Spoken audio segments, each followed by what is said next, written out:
is the Big O Show. This is the Big O Show. This is the Big O Show.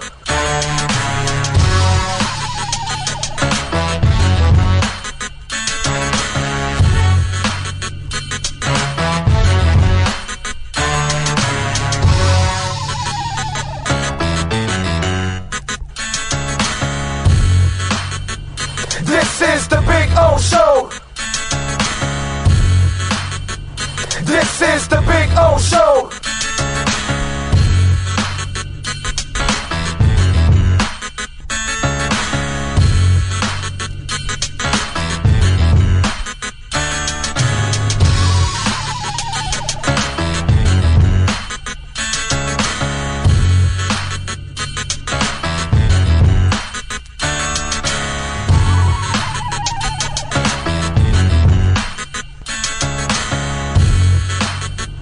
This is the Big O Show.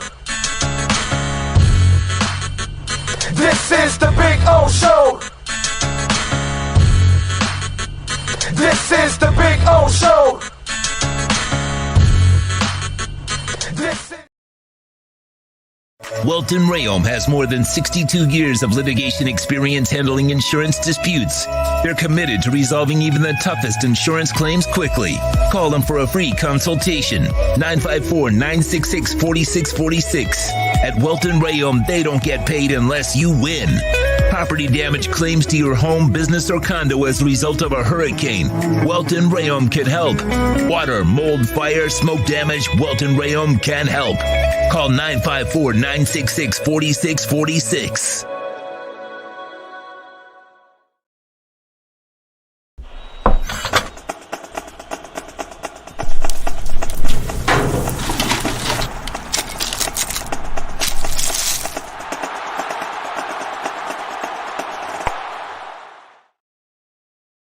There's no need to drive around South Florida wasting valuable time looking for a new or certified pre-owned Acura. Go to the #1 volume sales dealership in the Southeast United States. Craig Zinn's Acura of Pembroke Pines. Purchase with pace and space in a dealership tailored to your needs. From home buying to providing that personal touch. Contact the 2020 Satisfaction Award winner Craig Zinn's Acura of Pembroke Pines. 888-776-5123. That's 888-776-5123. Or visit them at 15601 Pines Boulevard in Pembroke Pines. Oh, I think I know what this is. Houston, we have a package. Hello? No matter where you are, the Sloman Shield home security system guards your home. With next-gen perimeter protection, 24/7 monitoring, and interior motion sensing. And right now, get a free Sloman Shield security system and doorbell camera, all professionally installed, for free. Shield your world, the Sloman Shield. If you're a Miami sports fan, then there's only one store to go to, and that's Caneswear at Miami Fanwear in Davie. They're your one-stop shop for all your inner Miami CF, Canes, Dolphins, Panthers, and Marlins merchandise. They have hats, t-shirts, game day jerseys, and so much more. Located at 2511 South University Drive in Davie, and open 24/7 online at caneswear.com or innermiamiwear.com. Call them at 954-835-5597. Caneswear, the spot where Inner Miami and all Miami sports fans shop. When you move, you need a reliable company led by passionate folks, eager to assist its customers during a transitional process that needs to be smooth. Call Essential Moving Experts at 844-368-5750 for all your local and long-distance moving needs. You can rely on Essential Moving Experts. Mention the Big O Show and get $150 off. Family owned and operated, they offer free 30-day storage, full-service moving, fully licensed, bonded, and insured. Moving was never so easy. EssentialMovingExperts.com. For over 16 years, EJDConstruction.com has provided South Florida residents quality craftsmanship, accurate project management, and exceptional service. That's why EJDConstruction.com is an A-rated member of Angie's List and the Better Business Bureau. When you're looking for the right custom home builder for additions or home remodeling, please call my friend Eric at 305-433-4843. That's 305-433-4843 for EJDConstruction.com. Welcome to Red Light Therapy, a revolutionary technology perfected by NASA to aid in muscle strengthening and recovery. Red and infrared light has the capacity to penetrate deep into the cell's mitochondria, potentially leading to increased energy, faster recovery, and the optimal performance your body demands. Train, fight, recover.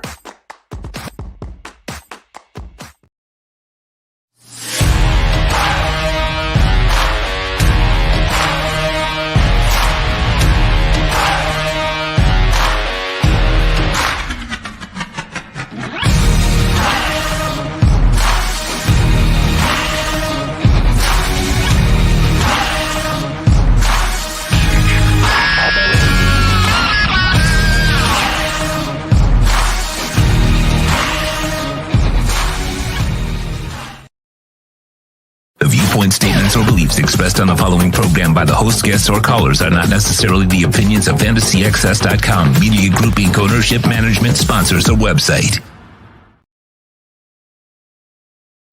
When it comes to South Florida sports teams, very few in the media have witnessed, lived, and covered it like the Big O. Let's start the program dedicated to your favorite South Florida teams with a passion that's unmatched. The Big O Radio Show is on. Here's the Big O. Right. Good morning, boys and girls. Yes, sir. We are ready to rock and roll on a beautiful and a blessed Friday because we are here, right? Every day that we are here is a blessed day. Of course, our thoughts and prayers to our friends up north who are going through what they call a generational snowstorm, all that kind of good stuff. Until next year they have another generational storm and then another one and then another one and all that good stuff. But anyway, so I know that they're in the middle of dealing with a lot. So hang in there. Last night was entertaining watching what was going on with the Jets and with Zach Wilson. So we'll get into that today. Heat are in action. Panthers are in action tonight. So our two 500 teams are in action. Boy, they better improve quickly because that's all we got after the Dolphins are done. So we're going to need a little bit more from those teams coming up, all right? So markets have opened up lightly here. Right now, I think things are down like 1% or 0.5%. The Dow is down about 1/3%. S&P's down about 1/3%. NASDAQ's down almost 0.75%. So there you go. What else? Oil is up 3%, and Bitcoin is like 0.10, 12% of a percent, so 0.1% or something like that, pretty much. So barely. So really, markets are kind of, hanging in there. Dow Jones at 32,895 right now. So it's kind of all middling. Let's just say. The good thing is it's not going down, and the bad thing is it's not, skyrocketing. So what are you going to do? But it is, and we had some good news economically too. So that was also good for the Feds. Should be happy about that. So hopefully rates they won't be, so aggressive, and hopefully it'll be another 0.5 point or maybe 1/4 point coming up as they start to ease up on all of this, man. But it's going better for us than it is in other parts of the world. I can tell you that. That's for sure. So we got a lot of things going on. We got the Dolphins getting ready for the Packers. Dolphins favored by 3.5. We'll talk about that one. We got some stuff to talk about there. And what else do we have going on? We got some stuff going on in the world of sports that we want to address. Got a funny video that we want to share with you. Yeah. So we got that. And of course, we'll take your questions. And boy, we got, as always, it's Friday. We are loaded with guests. Remember, get your fantasy football questions in as Scott Pianowski will join us at noon. Ira Winderman's going to stop by at 10:30. So we'll talk about that 500 basketball team.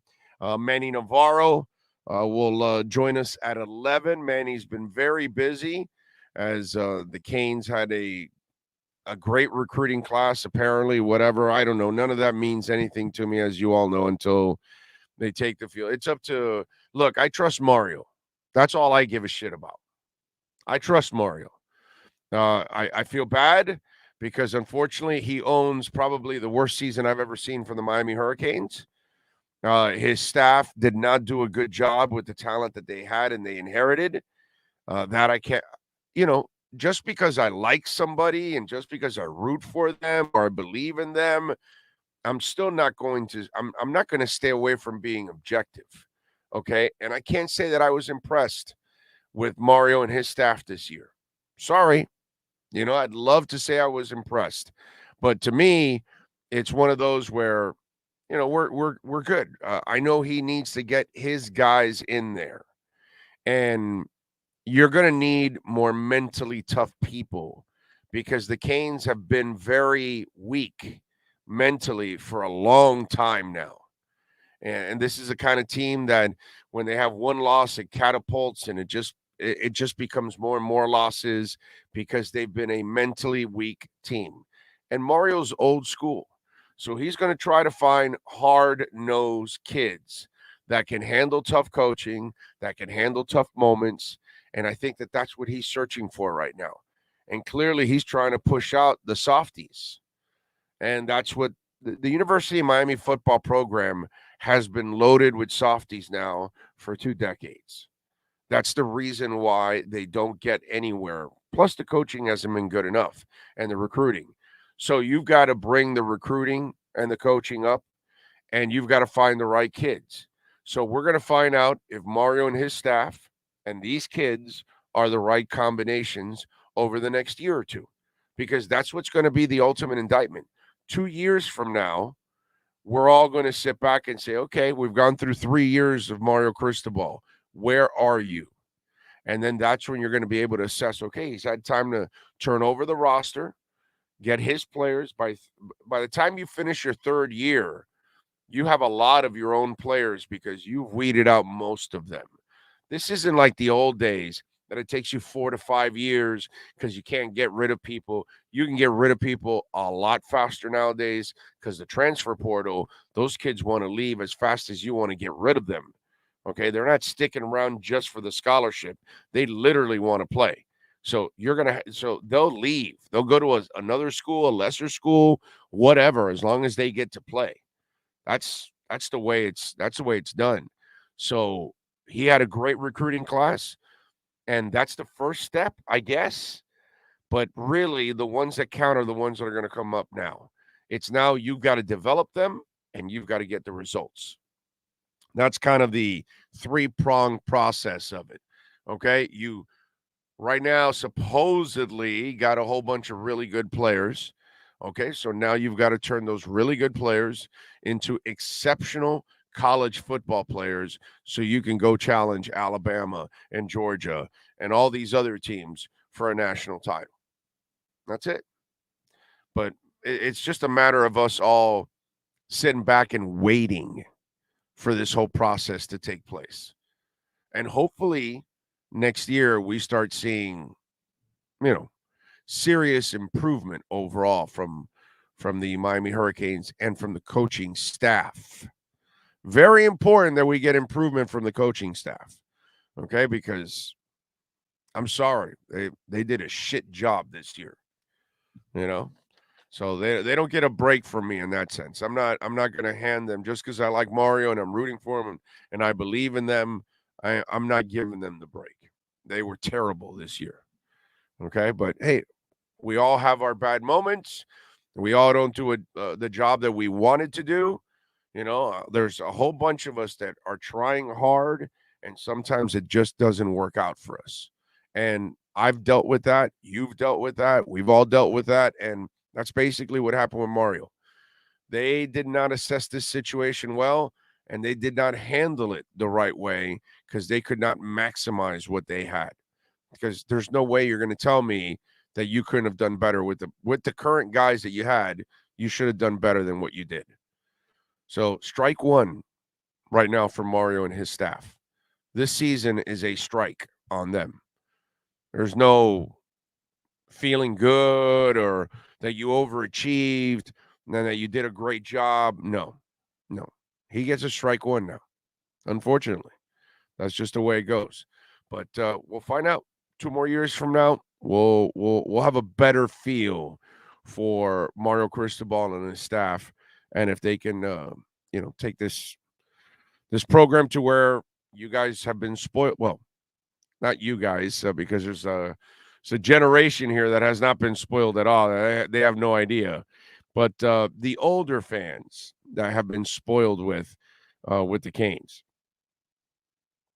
It's interesting, you know why? Because if you think about it, 91 was 31 years ago. I'm sorry.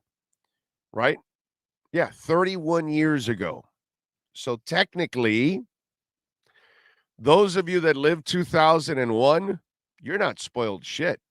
You just had a short experience because you were fresh off of the 90s, in the middle 90s with the probation, and then on the back end, right into 2001, they had that year, and they had another year after that they should have won the national title if it wasn't for the stinking referees. But that's it. That's all you have. You're not really spoiled. Under 40, you've never been spoiled by University of Miami football. You don't know what it's like to be spoiled under 40. You've got to be closer to 50 and 60 to be spoiled. Because those of us that lived the 80s to 91, we got spoiled. Okay? Obviously, we're old enough to then experience 2001. But technically, the people that experienced 2001 that are in their 30s or maybe up to 40, you don't really know what it's like to be spoiled by University of Miami football. So that's how long it's been. And that's a couple of generations now removed from being spoiled. Because we kind of lump in 91 with the rest when it really does not belong with the rest. What happened in that part was a completely different era. And really, when you think about it, different ages. Because you've got to be more my age to really have experienced 83 through 91. We were spoiled. If you're around my age, you've been spoiled. The younger people, no. You're 40 and under, you weren't spoiled by Canes football. You had your short experience of great Canes football. That's it. That's all you've had, pretty much. So it's different. Because when you're 7, 8, 9, that's not the same. You're just a kid. It's not the same. As you get older, teenager, adult, that's a whole different. You really get to appreciate it. You know what I mean? It's like what I tell you about the Dolphins championships. I was 7 and 8 years old for the Dolphins World Championships in 73 and 74. Yeah, I kind of remember it and all that, but you don't appreciate it at 7 and 8 years old like you do at 14 and at 17 and at 21 and at 30 and at 35 and 40. That's when you appreciate it because you know exactly what's going on. When you're at 7 or 8, give me my Hot Wheels. You know what I'm saying? That's kind of what I want. Where's my Hot Wheels? That's what I want. Give me my damn Hot Wheels. Hey, I got a Hot Wheels somewhere around here now that I think about it. One of my classic favorite cars that I owned back in the day. I got a little Hot Wheel here. Little 280 ZX. Maybe you guys can see it. There you go. I had to get it. This is probably one of my favorite cars. No, maybe that one, and I got to tell you that my TSX, my 2010 Acura TSX, Jesus, I love that freaking car. But this car is my all-time favorite car right here. The 1980, especially the 83 280ZX. That's the last year of it, basically, until they went to 300. So there you go. Speaking of Hot Wheels, I got my Hot Wheel right here.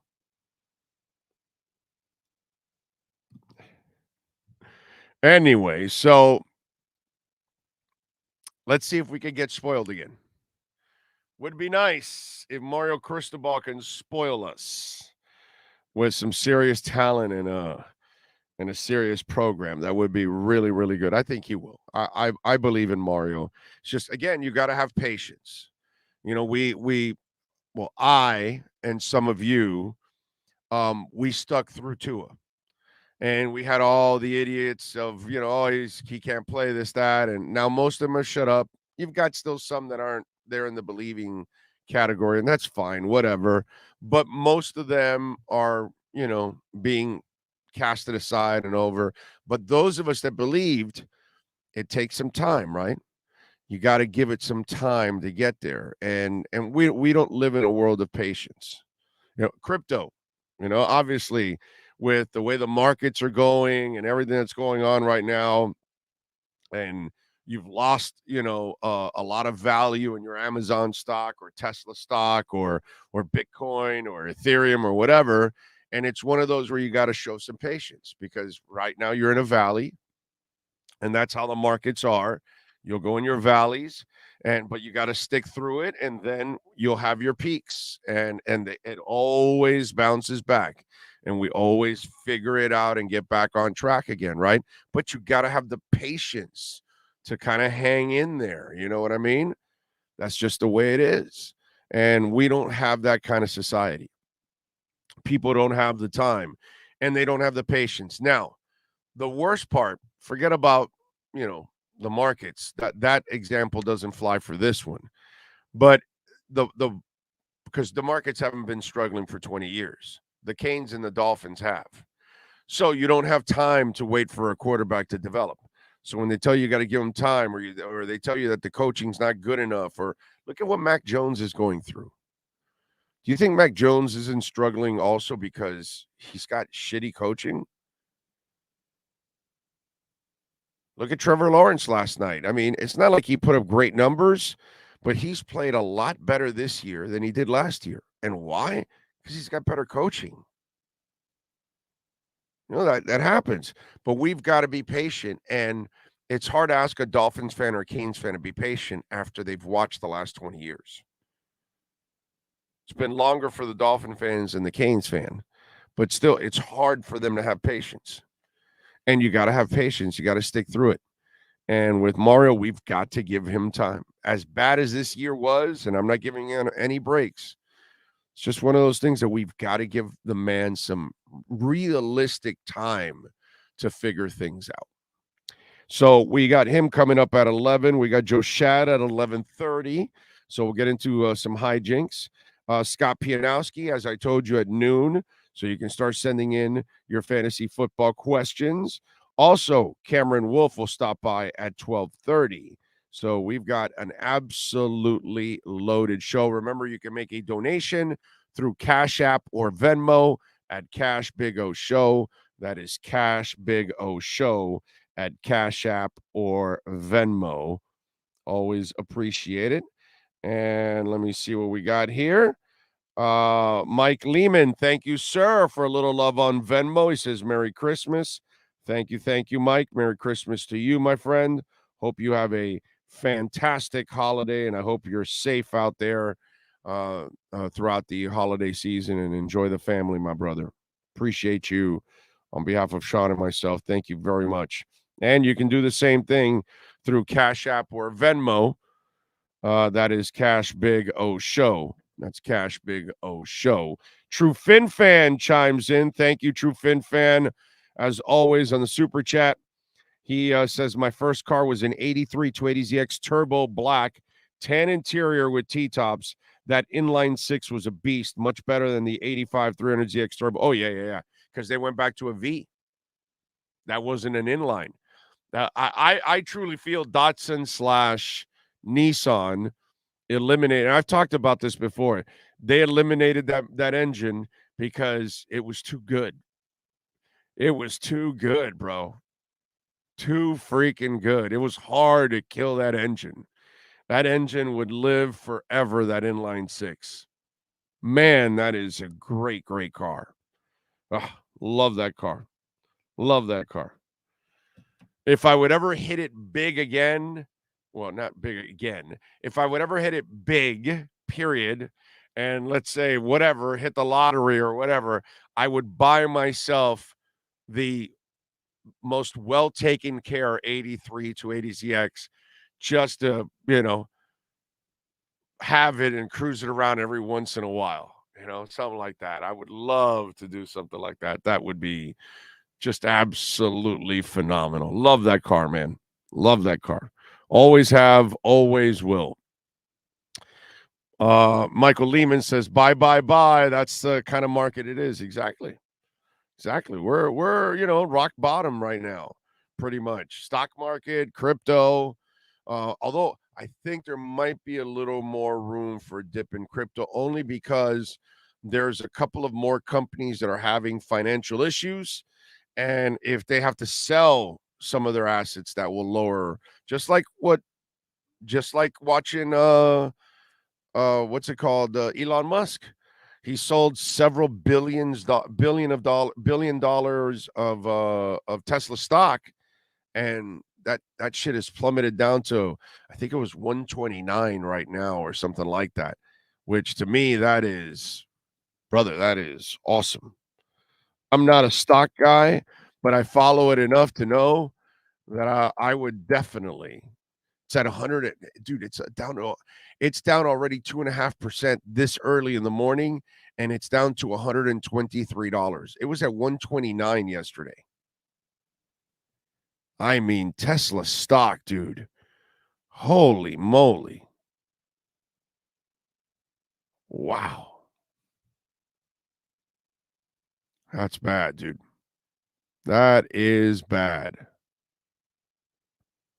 Yeah. Wow.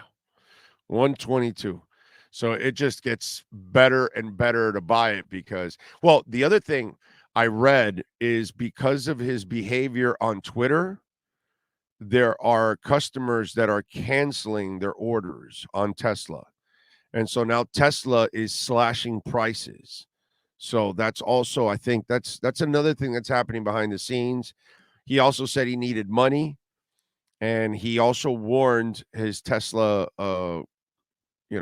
employees that layoffs could be coming, because he says he sold a whole bunch of stock because he's worried about what's coming up with the economy and all of that. And I think to some extent there might be some truth there, but I think basically he's lying. I think Twitter has devastated him, just absolutely devastated him. And so he's trying to redo Twitter and the algorithms of it and all that stuff. And he's in a real bind right now. This was the dumbest thing in the world for him to acquire Twitter. Because he's like the richest troll in the world. It's sad, actually. He was doing so many good things with Tesla and SpaceX. Why would you want to get into the sewage of Twitter?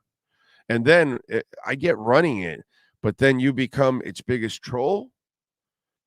It's kind of it's hurting even his business with Tesla. So that's weird.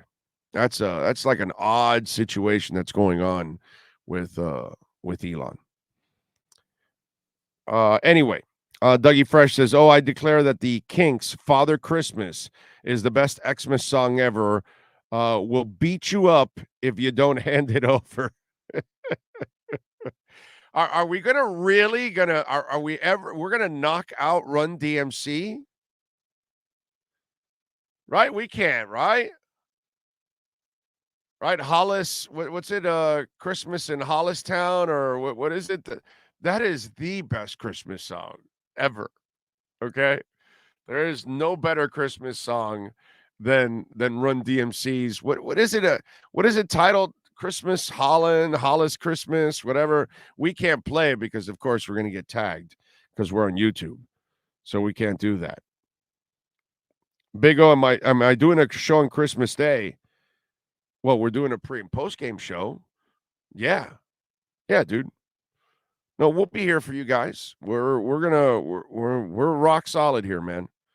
It's football season, and it is what it is. So yes, I will be here. Sean will be here, and we're going to be doing pre and post game show for you, covering the Packers and the Dolphins as always. And we're always on 2 hours before the game, and we're on immediately as the game ends. So yes, nothing changes. So yeah. Carlos says canceling orders on Tesla means nothing. Tesla orders are backed up over a year. Yeah, but still, they count on that money.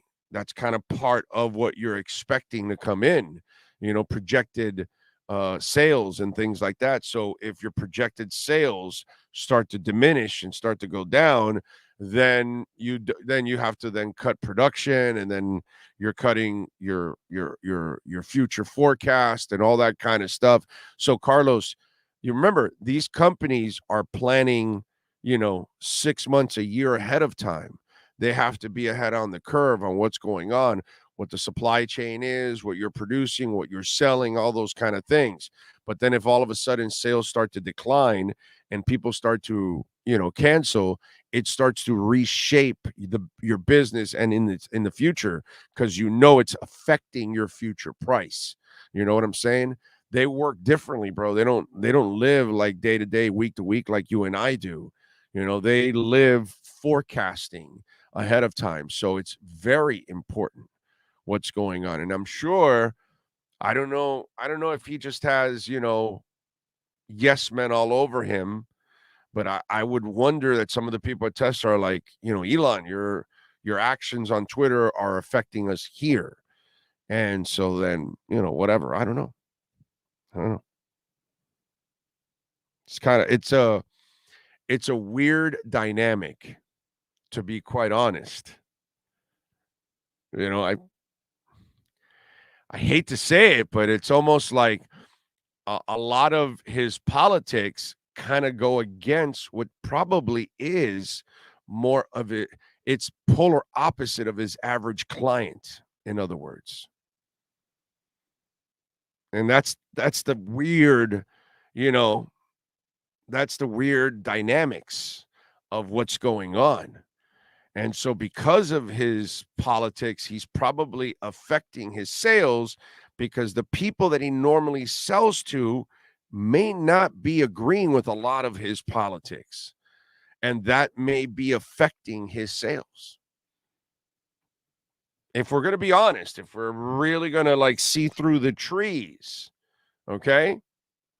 I'm just saying, it's just, what he's trying to cater to, they probably think completely different than he does. And I don't think he took that into account when he's acted the way he's acted recently. So it's a weird thing. It's a weird dynamic. I don't even think people talk about that part right there that I just did, but whatever. It is what it is.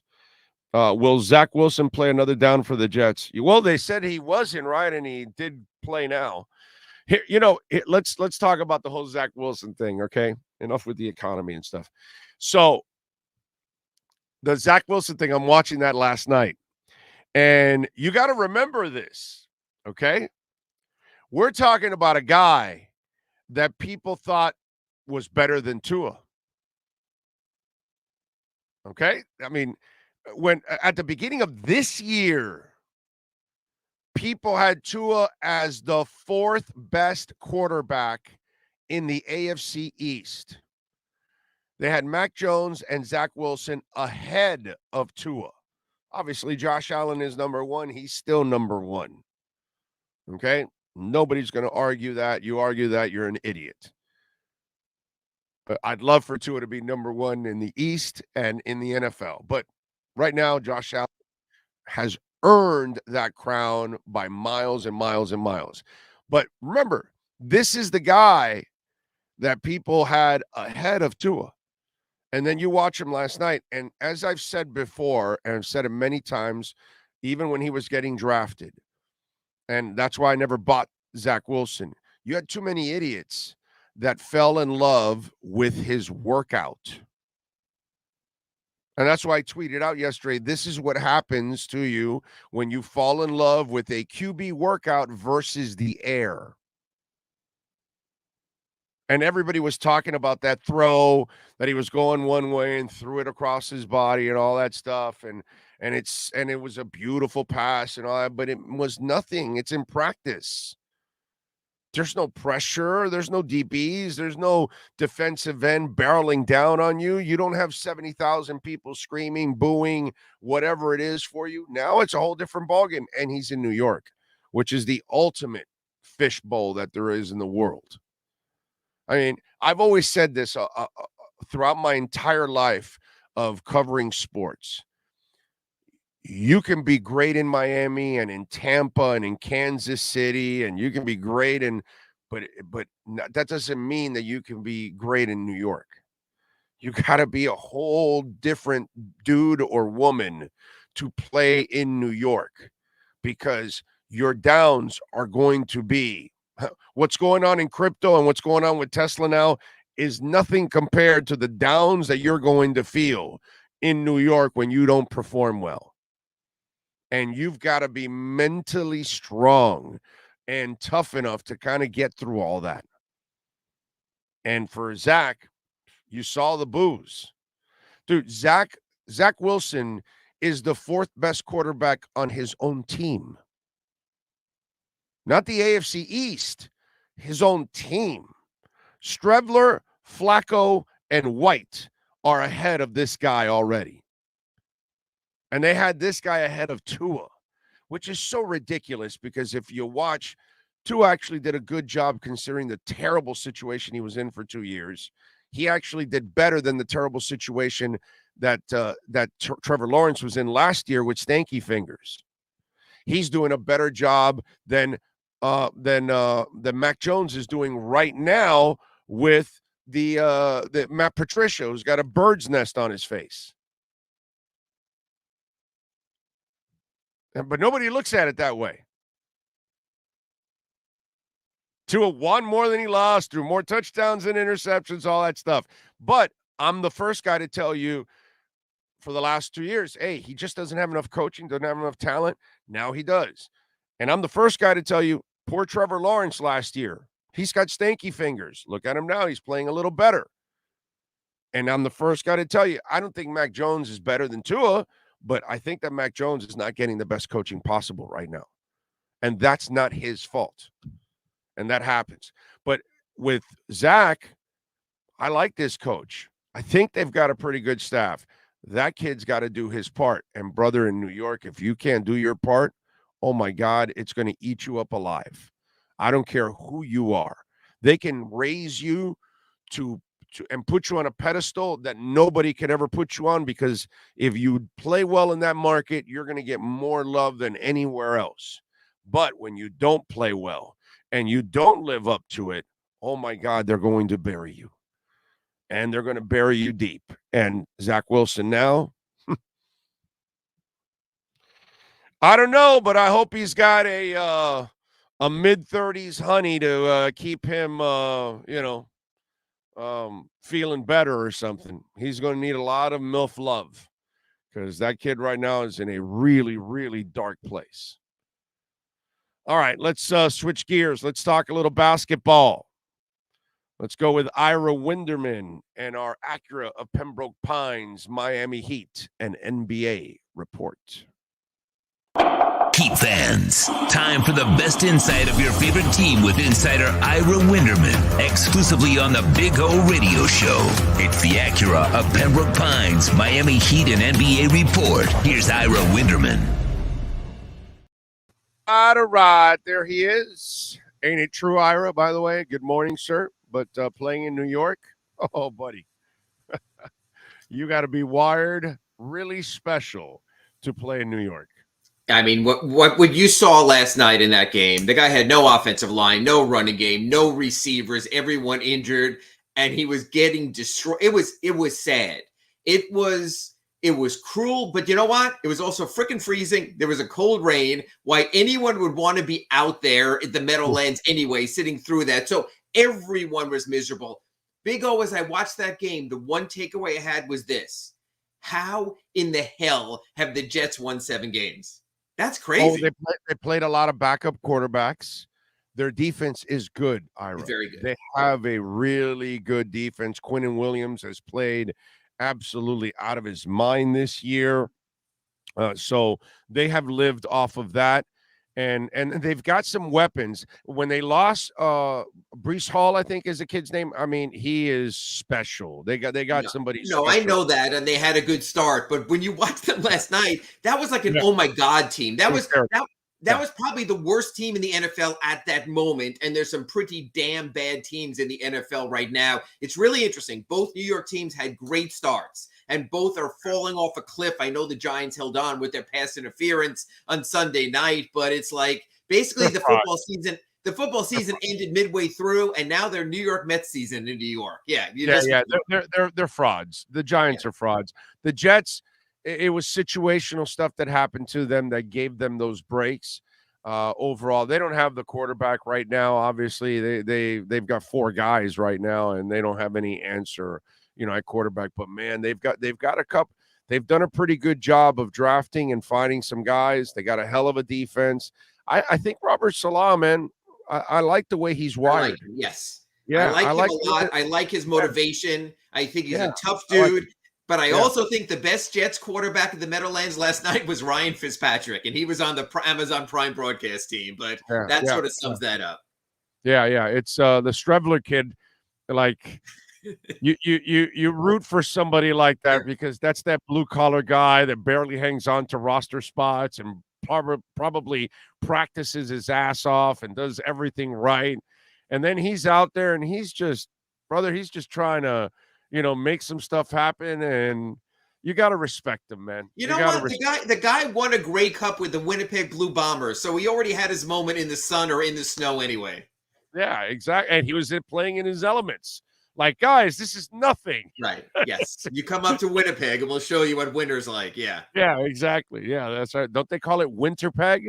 I think they call it there because apparently it's like really nasty there all the time. The tundra of Manitoba. Exactly. Yeah. Oh, wow. There you go. That's crazy stuff. All right. Ira, we started with this whole, at the quarter of the season, we're going to get a good feel for the team. Well, we're over a third of the season now, Ira, and is this it? You know what? Big O, the best stat I saw, and Tim Reynolds included this in his Associated Press story the other day, Jimmy Butler has missed 12 of the last 24 games. I know. If you're not going to be there, you can't be there as a team. You and I analyzed, we talked about the defense and the offense Wednesday in the redrecover.com Inside the Paint show. We've spoken about the struggles in our Accurate Pembroke Pines report on Monday, and we'll do it again today. But if your team is not there, and so I know that he bristled at the notion that maybe the players are mailing in or don't care, but this is what I would say to you. If I were to strap the lie detector on Heat players, and if I were to ask them this question, is this Miami Heat season the be-all, end-all, and your ultimate focus and mean everything to you in your heart of hearts? I believe the answer with Bam Adebayo would be yes. I believe the answer with Tyler Hero would be yes. Yes. I'm not so sure about Jimmy Butler and Kyle Lowry. I think they've had their moments. If they win, it's okay. If they don't, they'll get by. They have their other interests. They're aging a little. That's the problem. When Pat Riley used to sign older players to contracts, he would sign the players that he knew, whether they were 29 or 35 or 38. it still meant everything to them, bringing in an older Ray Allen, bringing in older players, bringing Alonzo back, Shaq in his 30s. Now I'm not so sure the Heat's older players are necessarily all into the degree they were earlier in their career. That's where you get into trouble being led by an older roster. That's why you have guys missing games. Again, Jimmy Butler, whatever the reason, whether it's necessary or not, look, we cannot feel another man's pain or stomach distress, whatever it might be. You missed 12 of the last 24 games. So what do you expect? You missed 12 of the last 24 games. You're a 500 team. Sort of makes sense, doesn't it, Big O? Yeah, no, it definitely makes sense. You missed your best player. So is this matter of do we not know something that they're trying to do? Like they're trying to just pace him? Like, all right, Jimmy, we don't want to kill you throughout the regular season. Maybe the Heat are in on this thing. Because I'm not saying whether they're in or not in. What I'm saying is I know. You have to force Bam Adebayo out of a game. He has done everything and anything until he had to sit last week. The other example I would have is Caleb Martin. When I went to the locker room at the Toyota Center in Houston last Thursday, he looked like a tight end who had got run over 30 times trying to block. The man could barely move. He could barely breathe. I thought he took a shot to the solar plexus, and that's what he was. So when he misses 2 games now, I know if Caleb Martin could play, he would play. But the other guys, this load management is great when you're in first place and 5 games free and clear, when you have home court advantage in the first round of the playoffs.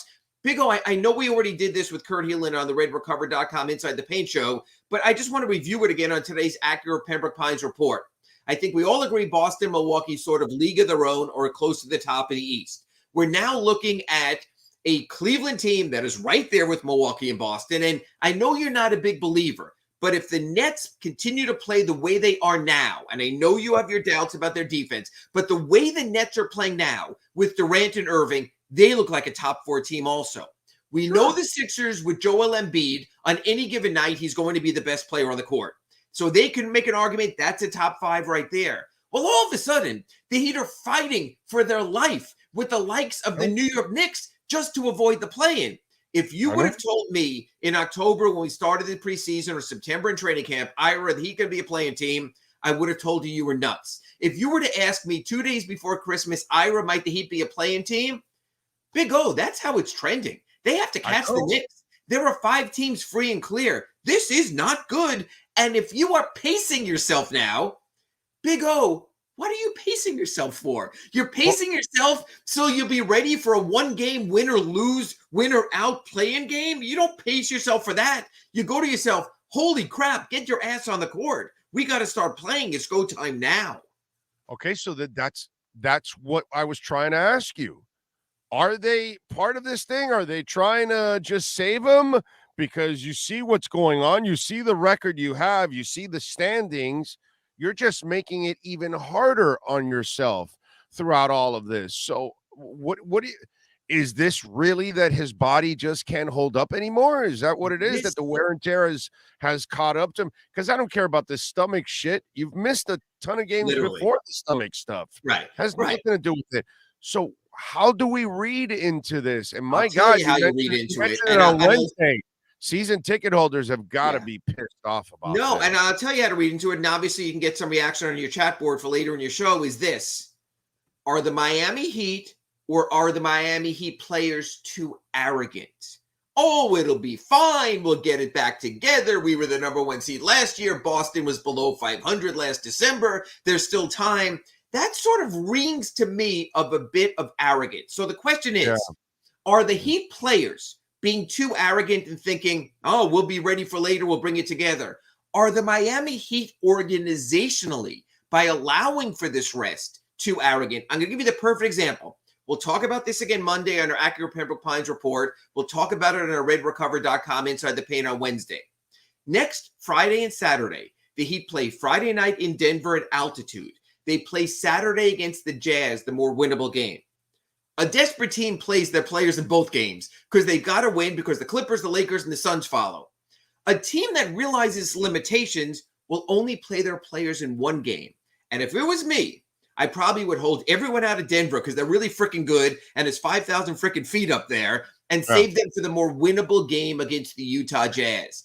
And they rarely win there anyways, as it is. But I'm just saying it's the more winnable this year because of where Utah is, even with Markkanen playing great. Sure. So I think we're going to get a read on the Heat's arrogance next Friday and Saturday. Are they desperate? Play everyone, win everyone. Do they go into Denver and saying, we'll worry about tomorrow, like Eric Spoelstra always tells us? Or do they say, you know what? We're really not that good. We better get one of these games and then adopt a plan like that. I think next Friday and next Saturday, a week from today and a week from tomorrow, will be very interesting at the start of that 5-game trip. Tell you, man, because we're coming to the end of the football season soon, and we're going to need eyes are going to be on them. Yeah, and neither one of them. I mean, the Panther drop has been even more depressing. I mean, it's just. God, but it's been similar. It's been similar. I went to the game against the Devils. The Devils are playing on the second night of a back-to-back after playing Carolina the night before and losing. So it's one of those, it sets up perfectly for us. We'll just go out, get a tired team, and then they fall behind and they can't get back. And they tie and they fall behind and they can't get back. To me, there's an arrogance in sports. The Panthers' arrogance, just like the Heat. They won the President's Trophy. We were the best last year. We'll get back to it. And all of a sudden, Big O, that clock keeps ticking. Yeah. And eventually, you and I will be on here in our Accurate Pembroke Pines reports in February and March. And you'll go to me, Ira, did the Heat play it a little bit too loose early in the season with those home games, with the favorable schedule? Now, maybe they know something we don't. Maybe Eric Spoelstra's saying, you know what, tonight we're going to get Lowry and Butler back, probably maybe get Caleb Martin back, and then we'll show who we are. But Big O, how many go points have there already been this season? 4-game homestands where we said, okay, this is when the Heat will load up. And then they get bad losses to the Pistons. And then they get bad losses after that, and they're not as sure. So it seems like every time it's go time, there's another stop signal in front of them. Are they willing to run through the wall? I think some of the players are. I cannot honestly tell you on December 23rd, I think all of the players are. And when you get to where they are, it has to be an all or else it becomes a nothing. Yeah, no, some guy's still really worried about his coffee beans. So listen, here's the other thing, the other side of it. So Jimmy's busted his ass the last couple of years, right? And they've fallen short, unfortunately, at the end, and they've had some really good seasons, overall.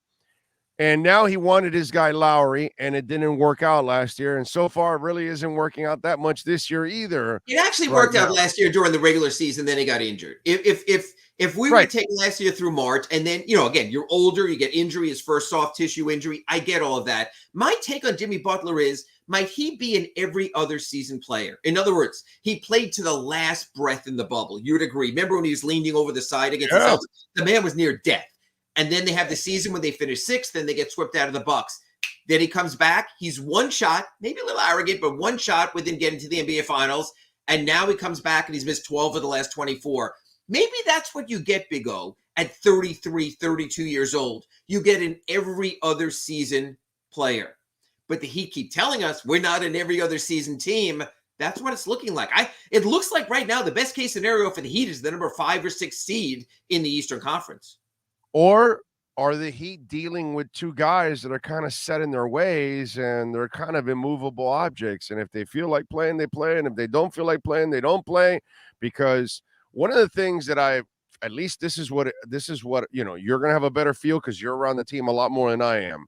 But when I was there during training camp and they're asking Lowry about the weight questions and all that stuff, to me, the way he's handled it, the way he handled the questions, the way he's gone about it, it's been very nonchalant. Like, I don't give a crap what they think. I don't care what they say or whatever.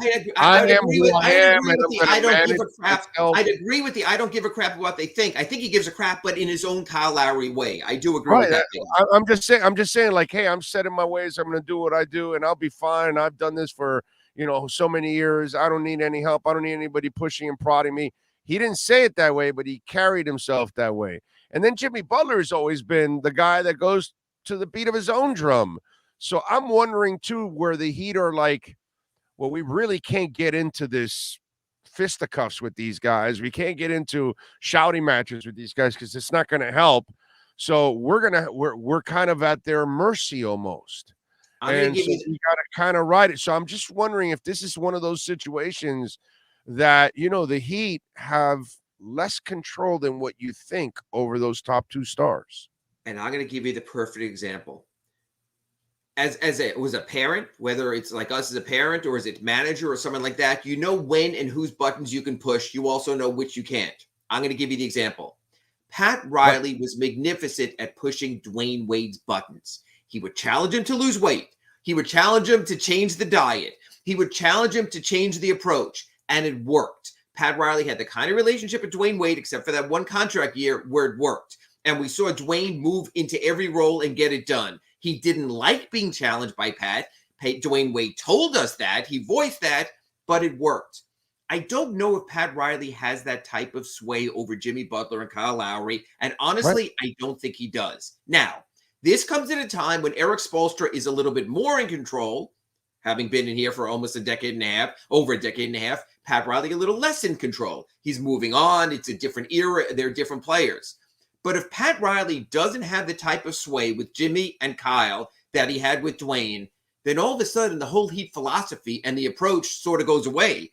And the players are running the asylum. What Pat did with Dwayne was magnificent. And I think Dwayne will tell you in retrospect, he helped Dwayne be a better person. When Pat Riley tried it with LeBron, smiling emojis and hidden faces and all that stuff, it didn't work at all. The Pat Riley way works with certain players very well. The Pat Riley way doesn't work with others. I think right now he has a couple of dozens. I think Bam Adebayo would run through a wall for Pat Riley. I think Tyler Hero would run through a wall for Pat Riley. I'm not so sure Jimmy Butler or Kyle Lowry would. They're different type of dudes. So now it becomes more of a Spoelstra thing than a Riley thing, and that changes the dynamic. Yeah, it's rough. And by the way, nervous about tonight.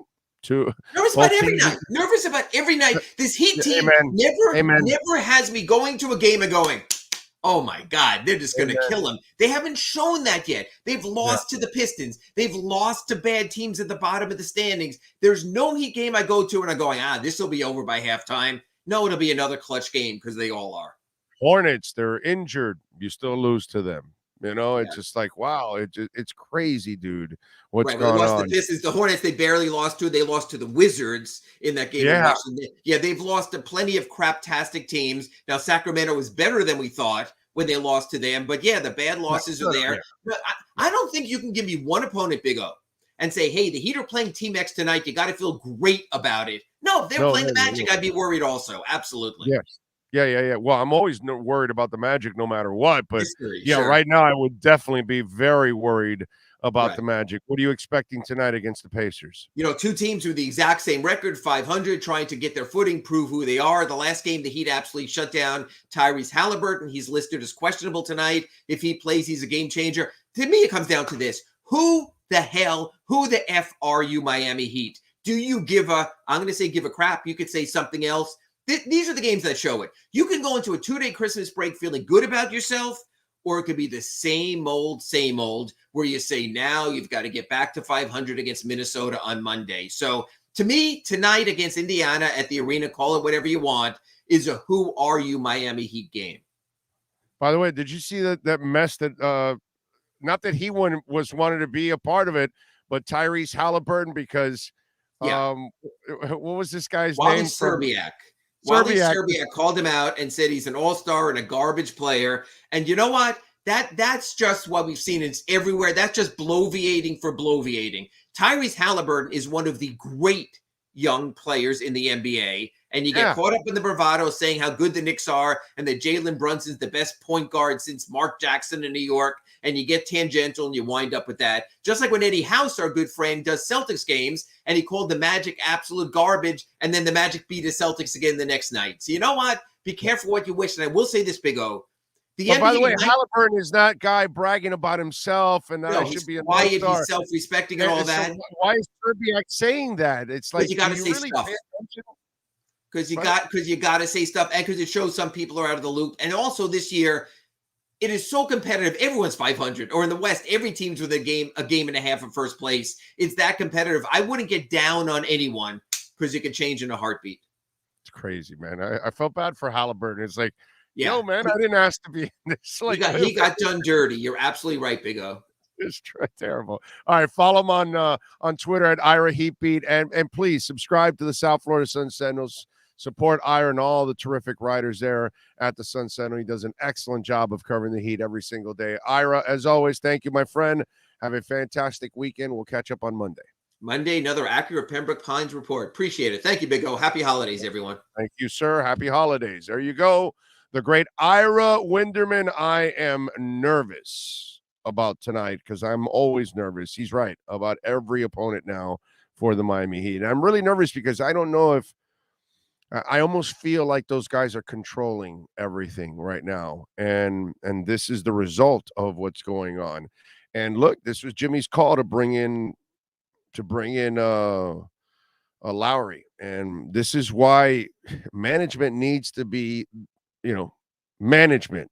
And they don't need to go to the players. Hey, what do you like? What do you want? No, screw that, dude. They don't know what's best. They think they know what's best. But if you're management, you're supposed to be thinking objectively. Players will always be thinking emotionally. And that's the problem. That's why a lot of even former players can't do the jobs at times because they're not objective enough. They're too emotional. Remember what happened a year and a half ago? Most of you got emotional with me on X. And I told you, you got to compartmentalize. Check it out, right? He's always got off the field issues. He's dealt with injuries all the time. And he's also always crying about money. There's always something. Now's the time to do it. It's a high right now. He's coming off a great year. Go trade him. Go get a bunch of picks. But you get emotional. Fans get emotional. And that's the problem. You got to get your heart out of the equation. And you got to use your mind and say, what is the best thing to do right now for my family, for my corporation, for my team, for myself, whatever it is. That's how you've got to make decision. And it's really hard for all of us, myself included, when there are emotions involved. It's really difficult. And that's where the Heat got screwed. They listened to their player that they love in Jimmy Butler, who has given them their all. And then he goes and he listens to his heart. And he says, let me go get my brother, the godfather of my child, Kyle Lowry, who really is not in position to really help you win a championship. And he's realized that now. And that's why I think he's taken 12 out of the last 24 games off, because he realizes he effed up and, oh, man, I got to pace myself because I'm going to need a fresh body when I get to the playoffs to carry my team and carry my buddy who can't help me. Because deep down inside, Jimmy Butler knows that the heart, the emotion got the best of him because he made a terrible decision in bringing Kyle Lowry here and putting himself in a corner that the final years that he had left are ruined because he added Kyle Lowry to this roster and crippled the cap. That's your accurate Pembroke Pines, Miami Heat, and NBA report. You've been listening to the Acura of Pembroke Pines, Miami Heat, and NBA report with Ira Winderman. When you're looking for award-winning service and great deals from the #1 volume Acura sales dealership in the Southeast United States, you go to Craig's Inn Acura of Pembroke Pines at 15601 Pines Boulevard in Pembroke Pines. All right, Dan B., thank you, sir. Wishing you, Sean, Chad, and family a Merry Christmas. Thank you for keeping it real and having the best show in South Florida and around the world. Fins up. Let's have a Christmas Day win. Fins to the playoffs. Dan B., thank you, sir. Thank you for the super chat. Very nice of you. And we all thank you here on the platform. Cap for Life. Thank you, sir. Big O, Ira, I have a newfound respect for our quarterback after seeing what I saw last night in New York. I think we should all be grateful having seen a player get rude like that before my life. Very sad. Well, I mean, this is why I'm a Tua guy, bro. And by the way, Tua's gonna provide a lot of victory cigar moments for me. And on Sunday, when he provides that victory cigar, that's exactly what I'm going to have. A 10th anniversary, and I'll have a Maduro 10th anniversary of Perdomo cigars, baby. But Tua's a guy that it's awesome. It's awesome the way he's carried himself, the leadership that he shows every single day, every single moment that he's been here. I've got nothing but respect. As you all know already, anybody that's watched or listened or follow this show, you know that nobody's got Tua's back like I got it. Okay? I got his back. And if he doesn't play well, I'll tell you. I'm not going to hide from it either. And I know he wouldn't either. He can't say he played well in some games. So it is what it is. But overall, he's going to get through all that adversity and handle it with professionalism, with class. He's just awesome. He really is. And you see what happens in New York. And you see what happens with Ryan Leaf. I could go on and on and on and on and on and on and talk about all kinds of quarterbacks that did not handle situations the right way. And all I ever see from Tua is a guy that handles every situation the right way. He is the right leader for a team, and he's a winner on top of all of that.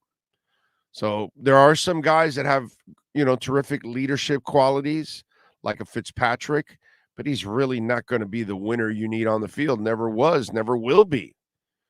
But he brings some of the qualities, and you want some of that. Chad Pennington had those qualities. Unfortunately, the God-given ability was not there anymore by the time Miami got him. The Jets had the guy when he got out of Marshall. He wasn't like, talent-wise, any of the top guys or anything, but he had enough talent to win it all. Problem is, as the years went on and the injuries mounted, by the time Miami got him, he was he didn't have enough. He had enough to win some games, maybe get to the playoffs, but he wasn't really going to do anything with the limited physical talents that he had, but he provided everything else. Steve DeBerg was a guy that brought a lot of leadership qualities to the Dolphins, but was a perennial backup quarterback or a mediocre starter. And that's what I saw with the Jets, by the way. And Mike White or whoever you want, Mike White is the better of that group and Joe Flacco, but they're still mediocre starters in the NFL. They're bottom ringer starters in the NFL. I get it. Mike White is local, and we're going to go through all this Lamar Jackson bullshit. And I get all that. So we get all emotional, and we don't compartmentalize and take our heart out of it. So anyway, that's what I see with the Jets. A lot of the shit that the Dolphins have gone through, where you just have a guy, but he's not really good enough. All right, 1 hour down. We got 2 more to go. We are going to take a short break here. We're going to start hour number 2 with Manny Navarro. Let's get the latest because Mario Cristobal and company hit plenty of home runs. And we'll talk to the man that covers the Miami Hurricanes with our Caneswear Miami Hurricanes report. Manny Navarro will start hour number 2. Welton Rayom has more than 62 years of litigation experience handling insurance disputes. They're committed to resolving even the toughest insurance claims quickly. Call them for a free consultation. 954-966-4646. At Welton Rayom, they don't get paid unless you win. Property damage claims to your home, business, or condo as a result of a hurricane. Welton Rayom can help. Water, mold, fire, smoke damage, Welton Rayom can help. Call 954-966-4646.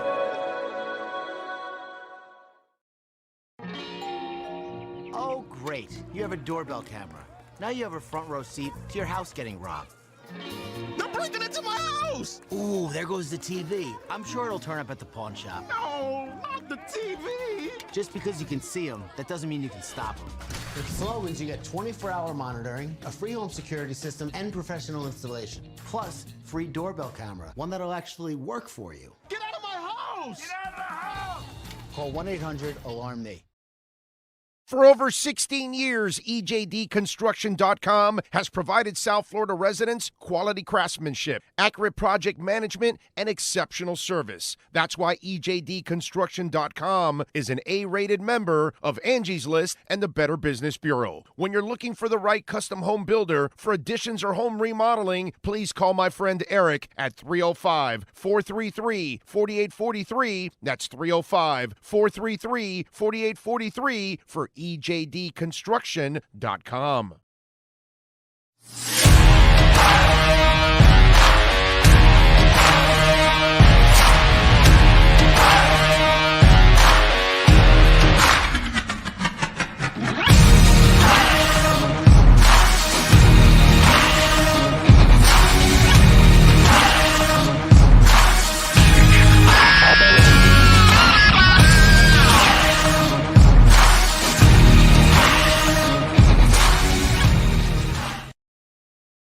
If you're a Miami sports fan, then there's only one store to go to, and that's Caneswear at Miami Fanwear in Davie. They're your one-stop shop for all your inner Miami CF, Canes, Dolphins, Panthers, and Marlins merchandise. They have hats, t-shirts, game day jerseys, and so much more. Located at 2511 South University Drive in Davie, and open 24/7 online at caneswear.com or innermiamiwear.com. Call them at 954-835-5597. Caneswear, the spot where Inner Miami and all Miami sports fans shop.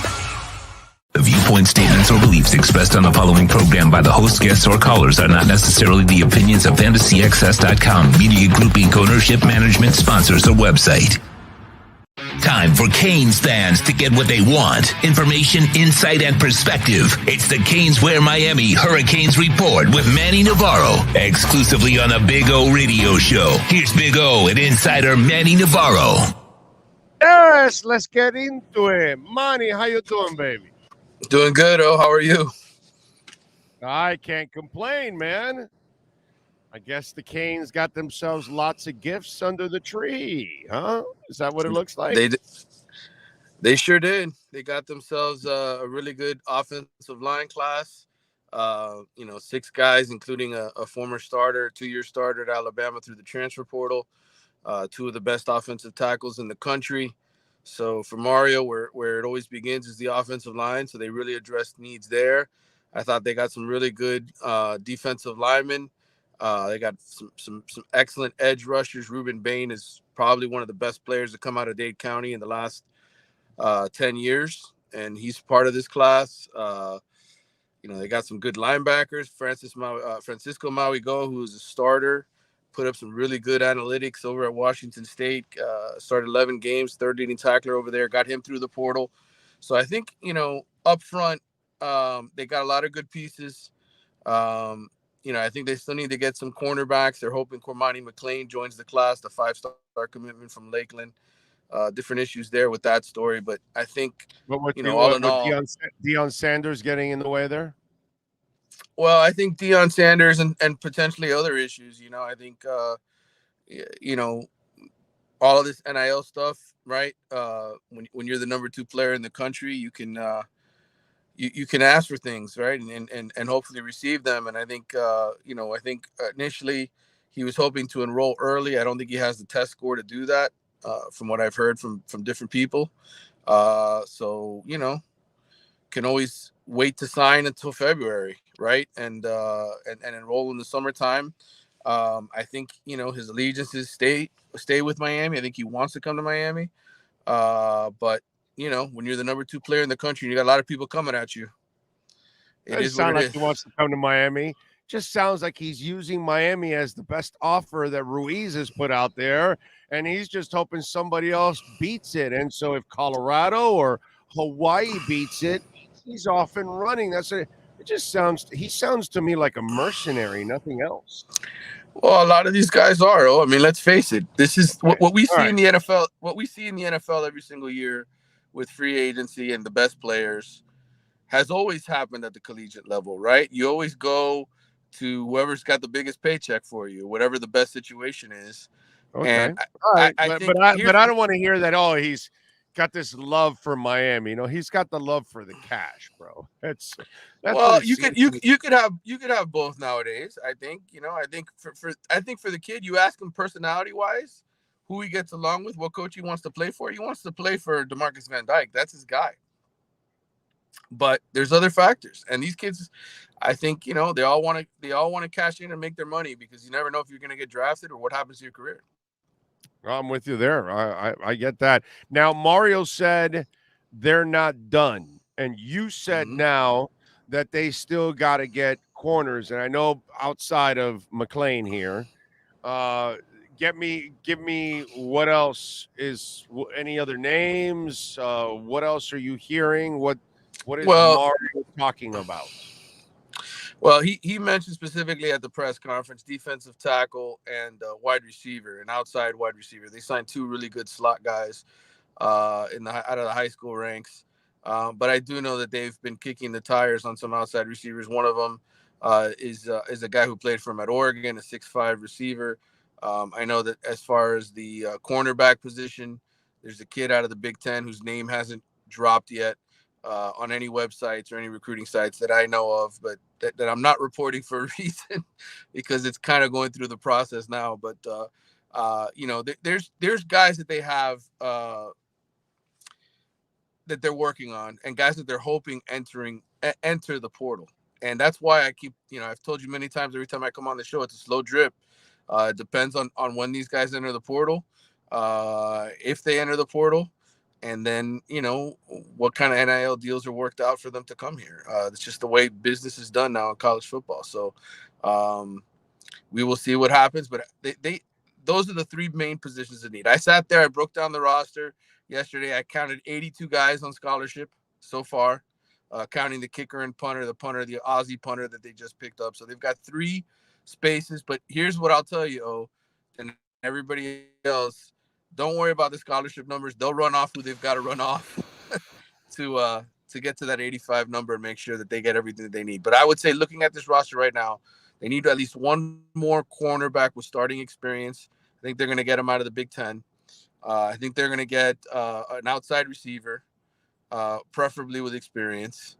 And then they're probably going to get 1 or 2 more defensive tackles, at least. How much have they done? Because you've mentioned already some of those people, but if they're going to win, they're going to win at the lines, O-line and D-line. How many of those guys are part of this class? Because obviously that's where they really need to change their ways, bro. You got 11 right now. You got 6. You got 11? 6 offensive line. You got 6 offensive linemen and 5 defensive linemen. And like I mentioned, they're going to add another defensive tackle. So that's 12 new faces on the line of scrimmage. And I can tell you, body wise, size wise, I mean, he's not getting small dudes anymore. The days of the undersized linemen at Miami are over, and that's where you have to give him credit. Now, yes, you got the kid from Alabama who's going to help you right away. Yes, you've got the 2 5-star offensive tackles, but as you know, and we all know, we've covered this sport a long time, it's very hard for true freshmen to come in right away, right, and play right away. And I've been saying, so we got another year of Zion again. Is that what it is? He's playing or not playing? It could be. It could be some of Zion. It could be that, as the season progresses, as these kids, it never happens easy, right? It never just, the kid walks in day one and he starts right away at left tackle and he starts right away at right tackle. The other thing I just said this on my podcast that I recorded an hour and a half ago, that a lot of these kids end up having to have surgery when they get here. And that's part of the delay in this process because these kids play through injuries.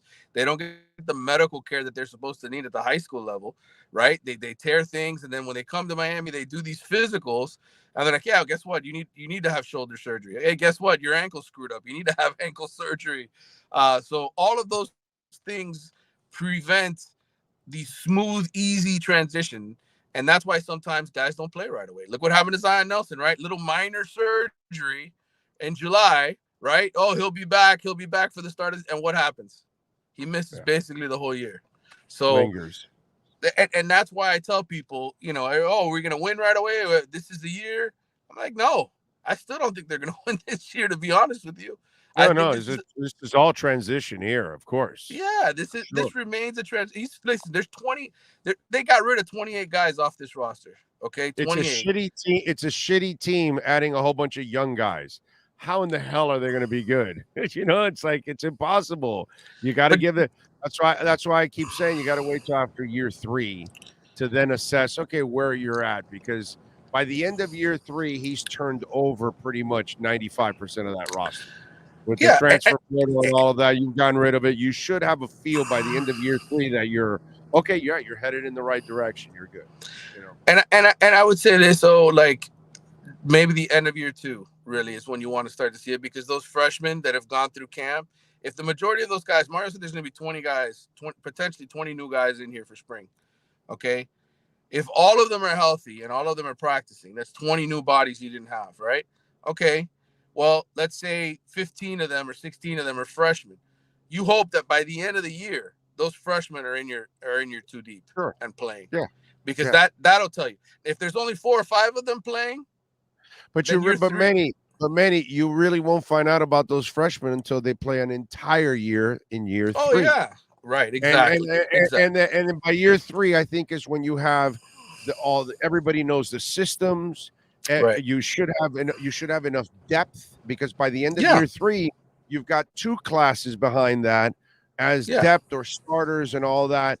So I don't even want I'm going to be a little bit more patient with Mario. I'm going to give him to the end of year 3 that I got to feel good about the team. I'm with you. Like in year 2, you got to at least start showing some signs. But year 3 is really the year that I'm going to measure and say, I'm going to look at the way Mike Norvell's doing things. That after year 3, you're like, okay, dude, yeah, you're headed in the right direction, man. Yeah, this is looking good. Good ball game. You're developing a quarterback. This is fundamentally really good, because what they've done with Travis now sends a message to the next quarterback like, yo, man, I can go there and I can develop. That guy's been there for a few years and gotten better and better, and now he's a Heisman Trophy candidate this year. Okay, let me go to Florida State. Though they can bring me along. What Norvell's done this year was a really good selling year for his program, and that's what I want from Mario in year 3. What I saw from Norvell, that's all I'm asking for, at least, because that'll make me feel like you're catapulting yourself into, being a really good program now, finally. Yeah, I agree. And this is, again, he signed a 10-year contract, man. It's build it from the studs all the way up correctly. And he's doing that. He laid the foundation with this class. And okay, so he still has some changes to do, right? Still has some coaching adjustments to make. There's a lot in this process, but if in year 3 these guys are where Florida State is, coming off a 9-3 season, and feeling really good about the future, then you will have accomplished. You're on the right path of where you want to go, and that's he doesn't get a break. He doesn't get a break from me. He still owns the shittiest year I've ever seen for University of Miami football. Okay, and I root for the guy. I believe in Mario 100%. I have never ever faltered on that or folded. I'm not flip-flopping. I know he's going to get it done, but he ain't getting any breaks from this season. This season was bad, dude. God damn, this is bad. It was really stinky. There's no question. There's no question. Bad. That was bad. All right, so what's next? What do we know? What are we waiting for? Well, we're waiting for Cormani. We'll see if he ends up signing now in the early signing period. I think the further this goes, the worse it is for Miami, because if he can start taking visits to Colorado and Alabama and all, then you open the door to potentially losing him. But at the same time, as I wrote in my column for The Athletic Wednesday afternoon, it doesn't change how good a class Mario has. They can get help in the transfer portal. They've obviously been looking in the transfer portal for cornerbacks. If he doesn't come, it stings for a little while. But look, this is state of Florida produces a lot of really good DBs. Yeah. You can get yourself one in the next cycle. And oh, by the way, I like the kids that they got. They got Selwyn Brown. Do you remember Selwyn Brown who played for Selwyn Brown? That's his son. Well, that's Benny and the Jets. Yes, Damari Benny Brown and Devontae Brown. Selwyn Brown, Tober Bain, Benny Blades, and no, it wasn't Darryl Fullington. It was Shit. You got me stumped, brother, because it's many years ago and I got too many names in my head as far as who else it was. But badass group. Roland Smith was part of the, I think, for a little while too. When Roland Smith first got It was there. Roland Smith. Roland Smith was Benny and the Okay. Jets. Roland Smith was the fourth guy. Yes. All right. Well, Selwyn's boys, okay, Damari and Devontae. Devontae's been a 3-year starter at UCF. Huge kid, 6'3", long arms, started 31 games for UCF. Really good for them. He's one of the transfers they got. So he'll come in and he'll help. And then Damari, who's his baby boy, 17 years old. So UCF, by the way, UCF isn't in a challenge for a national title this year. You're losing Selwyn Brown. Not losing his boy, correct. But both of those guys are here now. Those are two of the cornerbacks they got. So I'm not worried, dude. Like people can worry about, you're losing Cormani McLean. If he's not part of this class, don't sweat it. Mario, I'm sure, is going to do a good job finding replacements. Does Selwyn Brown feel like shit that now he's going to stop UCF from going after their 7th straight national title? Not in the least, brother. He's happy his boys. Come on, Selwyn. That's not nice of you. You left UCF. They wanted to hang another banner, bro. What's wrong with you? Now, I'm paraphrasing. We'll wrap it up with this. So is Mario sure he didn't get any tweet monsters, right? Or whatever he called them. I forgot what he called them. Yeah, tweet monsters is what he called them. Was it tweet monsters? Tweet or something? I forgot what he called them. But so is he? Did he go over their social media history that he doesn't have any tweet monsters? I think he's trying to weed those guys out, man. I think so. Somebody told me the other day that head coaches now are looking to see what the parents are saying on social media, because if the parents are on there attacking the coaching staff and making things problematic, so I think Mario's learned his lesson, so to speak, after last year having some of those situations. I don't think he's taking any kids whose parents are going to be problems in that regard. That's interesting. Isn't it interesting that now all these programs have maybe one or two people, I don't know, that they're just scouring and constantly following anything and everything social media that they tell them. Current players, recruits, coaches, your family members, all those kind of, and they've got to kind of be like, I don't know, social media sleuths to make sure that they get all the what's that called? All the connections to each player, the periphery, their parents, their loved ones or whatever, to make sure to see how that whole vicious cycle is in each person. My God, that's a hell of a job nowadays. Oh yeah. Well, that's why you say, well, why do college staff need all these people working there? Why do they need 500 people working?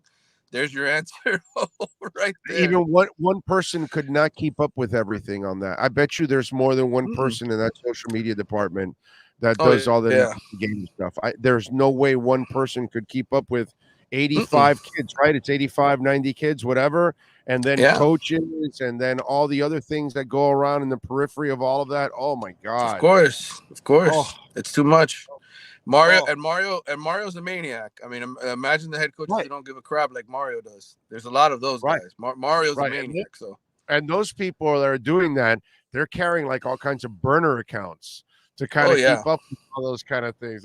It's oh man, it's a lot of work behind it. All right, follow him on Twitter at Manny_Navarro. Catch his work there at The Athletic. Make sure you subscribe, folks, because he does an excellent job. Canes are only going one way, and that's this way. So you want to follow the climb. You make sure you do it with Manny Navarro at The Athletic. Manny, as always, have a great weekend. Merry Christmas, my friend. We'll catch up next week. Same to you, brother. Take care, man. You got it. There you go. The great Manny Navarro, baby. And our Canes wear Miami Hurricanes report. Remember, they got anything and everything with a Canes logo on it. And if you order over $99, you will get free shipping. So get there to caneswear.com. Check it out. You're going to love that place. That place is heaven. They've also got Dolphins gear, Heat gear, Marlins gear, Panthers gear, Inter Miami gear. Not only Hurricanes. They've got all kinds of gear. So check it out. Brett, Jeff, all the great people out there. 2511 South University Drive in Davie. It is your Canes wear Miami Hurricanes report. If you're a Miami sports fan, then there's only one store to go to, and that's Caneswear at Miami Fanwear in Davie. They're your one-stop shop for all your inner Miami CF, Canes, Dolphins, Panthers, and Marlins merchandise. They have hats, t-shirts, game day jerseys, and so much more. Located at 2511 South University Drive in Davie, and open 24/7 online at caneswear.com or innermiamiwear.com. Call them at 954-835-5597. Caneswear, the spot where inner Miami and all Miami sports fans shop. We are ready to rock and roll. Yes, sir. Let's see. What else do we have here? Okay, I want to make sure I caught up with all of that. Remember, you can also make a donation through Cash App or Venmo at Cash Big O Show. That is Cash Big O Show on Cash App or Venmo. Ho Yoon, thank you, sir, as always. Appreciate you with the happy holidays. Thank you, my friend. On Venmo, that is Cash Big O Show. Thank you, sir. Very, very kind. Cash Big O Show. Remember, you can also donate Bitcoin. You know I love my Bitcoin donations. So you can make a donation at Cash App or Venmo on Bitcoin too. And nobody, we've all the Bitcoin donations have been on Cash App. No one's done it on Venmo yet. So we'll see who's first there. Steve Chapman, thank you for the love on Venmo. Big O, Sean, Dolph fans around the world, I want to wish you all a Merry Christmas and Happy New Year. After suffering for 20 plus years, we are finally getting rewarded for our unwavering loyalty and passion for our Dolphins. Happy holidays to everybody. Thank you, Steve. Very kind. And you are correct, sir. We are getting rewarded finally. That is freaking awesome that we're getting rewarded because we deserve it. We've been hanging in there. And we have one of the best fan bases in the world. I know people don't really look at it that way. I don't really care because I live it. I see it. And I know that we have a great, great fan base. And they deserve this. You know, that's the best part about it. You all deserve this success. That's the best part about it. So enjoy it, you know, and don't look at it negatively right now because it's not worth it. You know, I know all the crap that's happened in the past and it sucks. But I've told you before, stop living in the past. You got a different Dolphins team now. And this franchise is headed to bigger and better days. I know Mike McDaniel has done an awesome job, not perfect. He's got some stuff to learn, you know, and hopefully he'll figure out that third down issue. He better. That's for sure. Leon Fresco, thank you for the love on the super chat. Merry Christmas, Big O and Sean. Thank you. And Run 34 Run, also a little love on the super chat. Thank you, sir. Very nice of you. Very, very nice. I'm your age, Big O. Did DeBerg replace Marino? Yeah, he came right after Marino. He got busted in the jaw. You don't remember if you're my age, man. You don't remember Steve DeBerg playing for the Dolphins and the bloody chin and all that. In fact, that's the playoff game in Joe Robbie Stadium where Paul Langford knocked down the pass against Kansas City. If I remember correctly, that was Steve DeBerg in that playoff game. And it was the only play that Paul Langford ever made in his entire career. Sorry, Paul, if you're in town and you're listening, I apologize, but, you know, you were very good, my man. You know, congratulations. You made it to the NFL, something I'll never do. But as a Dolphins corner, you know, it was a Maalox moment every time you played. In fact, you are the original Noah Igbenogany. Fantastic God-given gifts. 0 sense where the ball is at. Most of the time, you're right around the player, but you had no idea how to make a play. So, if I remember correctly, Paul Langford, that's the one game where he made a play in the end zone, knocked down a pass. I almost had a heart attack, and I was really young in those days. I got closer to a heart attack that night watching that playoff game and watching Paul Langford knock that pass down than I did when I was in the hospital feeling my heart almost exploding because two of my arteries were clogged about 97, 98% or something like that.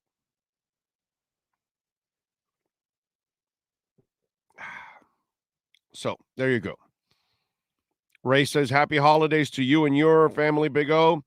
Do you do the 7 fishes on Christmas Eve? 7 fishes? No 7 fishes. We have the grapes on New Year's Eve. On Christmas Eve, we have lechon. Okay? Lechon. That's what we have on Christmas Eve. That's our that's my tradition. Lechon. Dougie Fresh says, "Oh, can you offer what you think conversations between McDaniel and Gesicki sound like right now?" Hey, Coach, am I going to get a shot? Well, we're going to try, Mike. I know it's been really frustrating for you, man. I'm really trying. Close the door. Yeah, I got nothing for him.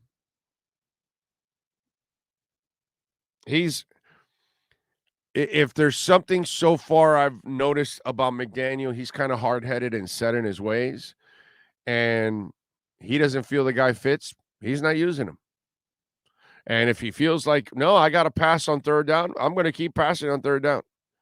Okay, the stats tell me I should run. Like, see, here's the thing. Like, you're Mike McDaniel, right?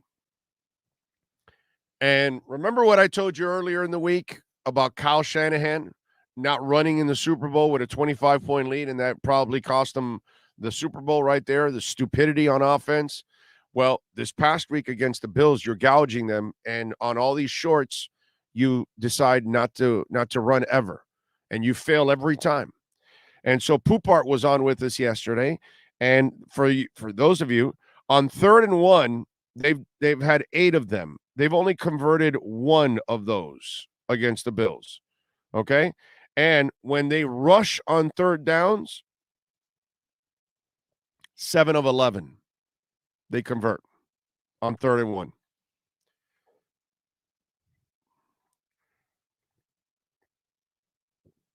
So you're not getting results and you keep doing it.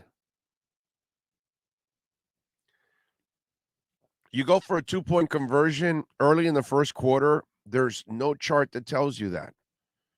It's arrogance. He's arrogant about what he does.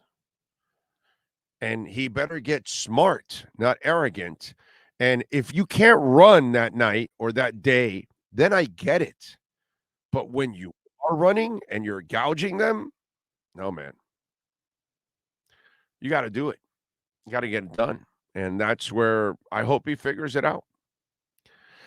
All righty. Let's get into a little hijinks.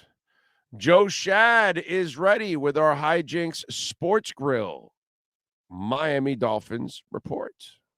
Dolphins fans, it's time to talk to the man with incredibly high standards. It's not easy to score an A or grade 10 out of 10 with this guy. In fact, he isn't impressed with Joey Chestnut's dominance, Usain Bolt's speed, or even Evan Ginkel's locks. Will the hijinks continue? Can the Miami Dolphins do the impossible by getting a passing grade with Joe Shad?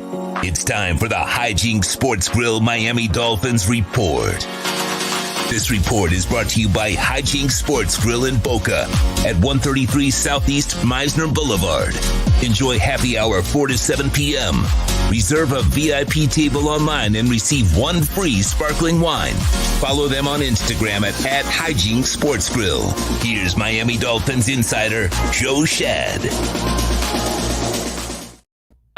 There he is. Let's get in a little hijinks. That's right. The most beautiful sports bar in South Florida. It's in Boca on Meisner Boulevard.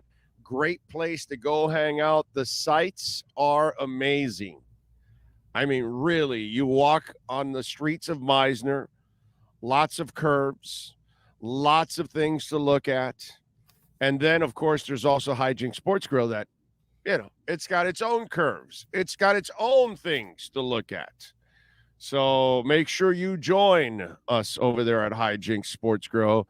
Joe loves the wings over there at Hijinks because, of course, you go to Hijinks for the food.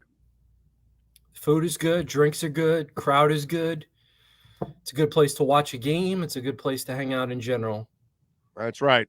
That's right. And guys, enough already, okay? The girls get offered to be married all the time, so proposals are going left and right. They're used to it, okay? So don't bring the proposals, all right? Relax. Just enjoy the views because we understand you're going to want to marry, 80% of the staff there. So relax there. Don't get into too many. What are you drinking there, Big O? Honey and lime. Do it all the time. The wife makes me one every day. And just honey and lime, huh? Yeah. Yeah, just honey. I mean, the kind of shit I say, there's probably some stuff in there. Yeah, you're right about that. But it's only honey and lime. That's what we're selling right now. Hopefully you're buying. What can I tell you? Are we buying Mike McDaniel's stubbornness? And, I had some fun with this earlier in the week. He worked for Kyle Shanahan. Well, Kyle Shanahan and company had a 25-point lead in the Super Bowl. If they would have run the ball that night, they might have won the Super Bowl, but they chose to keep passing and stopping the clock and giving back the ball to the greatest quarterback in the history of time, and the greatest quarterback in the history of time came back on you because you helped him. Well, on Saturday, you had a chance to run on short downs, and you failed. Poupart, by the way, came up with that stat on third downs that they ran 8 times, they threw 8 times, only converted 1 against the Bills, and it was a run. And on 3rd and 1, they have rushed 11 times, converting 7. And we look at some of the stuff that's gone on. What happened in San Francisco, where they kind of crowded the middle of the field. Well, the Chargers tried to do the same thing. You didn't have an answer for that. Mike Gesicki is a guy that can make plays for you. You're an offensive genius. Isn't it your job to make your offense better and put that guy in there somehow to make a couple plays for you? Because he can make plays, and he's a big target for Tua. Is Mike McDaniel's stubbornness a little bit of an issue for him? McDaniel was a first-time, full-time NFL play caller. I think at the end of this season, he'll do a full evaluation of how it went, all the mechanics of the play calling, all the planning, everything that went into the pregame script, in-game adjustments. And he's a very transparent guy. He's not afraid to say, I would have done this differently, or I could have done this differently, or maybe this would have worked better, or they gave us a look that we didn't expect. We kind of thought it was going to be another look. And so I'm a big fan, obviously, of his transparency. And even this week, he said, look, I know that some fans are annoyed that we've done some passing on 3rd and 1 that hasn't worked out. He goes, I'm annoyed too. I thought it was going to work out. Everything he does is for a reason. I have written and I have talked about how you want to make sure you don't go down an Adam Gase path, where Gase once said that he needs his assistant coaches, his offensive coordinator, to remind him to run the ball. I mean, look, this is a pass-heavy league. Matt LaFleur, the Packers coach, and Mike McDaniel, the Dolphins coach, work together. And one of the things that has separated them is that LaFleur has remained pass-heavy, while McDaniel has felt that a commitment to the run would give his teams an advantage. They certainly did in the San Francisco days. So McDaniel wants to run the ball. If he thought they could run the ball, he would. Obviously, in the last game, they did. Raheem Mostert was successful. And I do think that there were a few times in the fourth quarter where I would have liked to have seen the Dolphins try to run the ball. And this week against the Packers, I think they will again try to run the ball because the Packers can be run on. Yeah. Well, but I hope you abuse it. I hope you take advantage of it because it probably cost you a victory because you might have been able to extend drives. You might have been able to score points. You can keep Tua safer that way. You can make Tua even more dangerous the more you can run because the more you suck up those linebackers, the more you're going to open up the middle of that field, which you know what they do when you have the middle of that field open. They'll kill you, with all those cuts. So it's just one of those things that I hope he realizes that it's not just about converting that third down. It's about the domino effect of keeping those drives alive. You've got to have a wherewithal of or an awareness of my defense isn't good and it's not going to get any better. So what am I waiting for? Let me use the strength of my offense and oh shit, tonight we can run. Well, then let's extend drives. Let's keep Josh Allen off the field. I mean, there were so many positives to continuing to run the ball. And I get you want to pass, but my man, if you have that opportunity, take advantage of it. I hope McDaniel is aggressive in general. We want our offensive play caller to be aggressive. They've gone for it on fourth down a bunch. They've been successful. Yeah, but aggressive, not in 2-point conversion in the first quarter either. Aggressive. That's ridiculous. There's no chart in the world that tells you to do that. Joe, I get it. I disagree with that. The chart says this. I think the chart did say that. Yeah, the chart did say. Are you serious? To go for 2 in the last game? Yeah, absolutely. In the beginning of the game? Yeah, no, I had no problem with that. Yeah, we disagree on that. Oh, God, that's catastrophically stupid. You're on the road. You're moving the ball. Take the point. That was no, man. No, there's no way that makes any sense whatsoever. You got an entire game. Why would you go for 2 points? Yeah, I think that the data, the scientists, the computer nerds, they got that all figured out. That was the right mathematical choice. Yeah, I agree with that.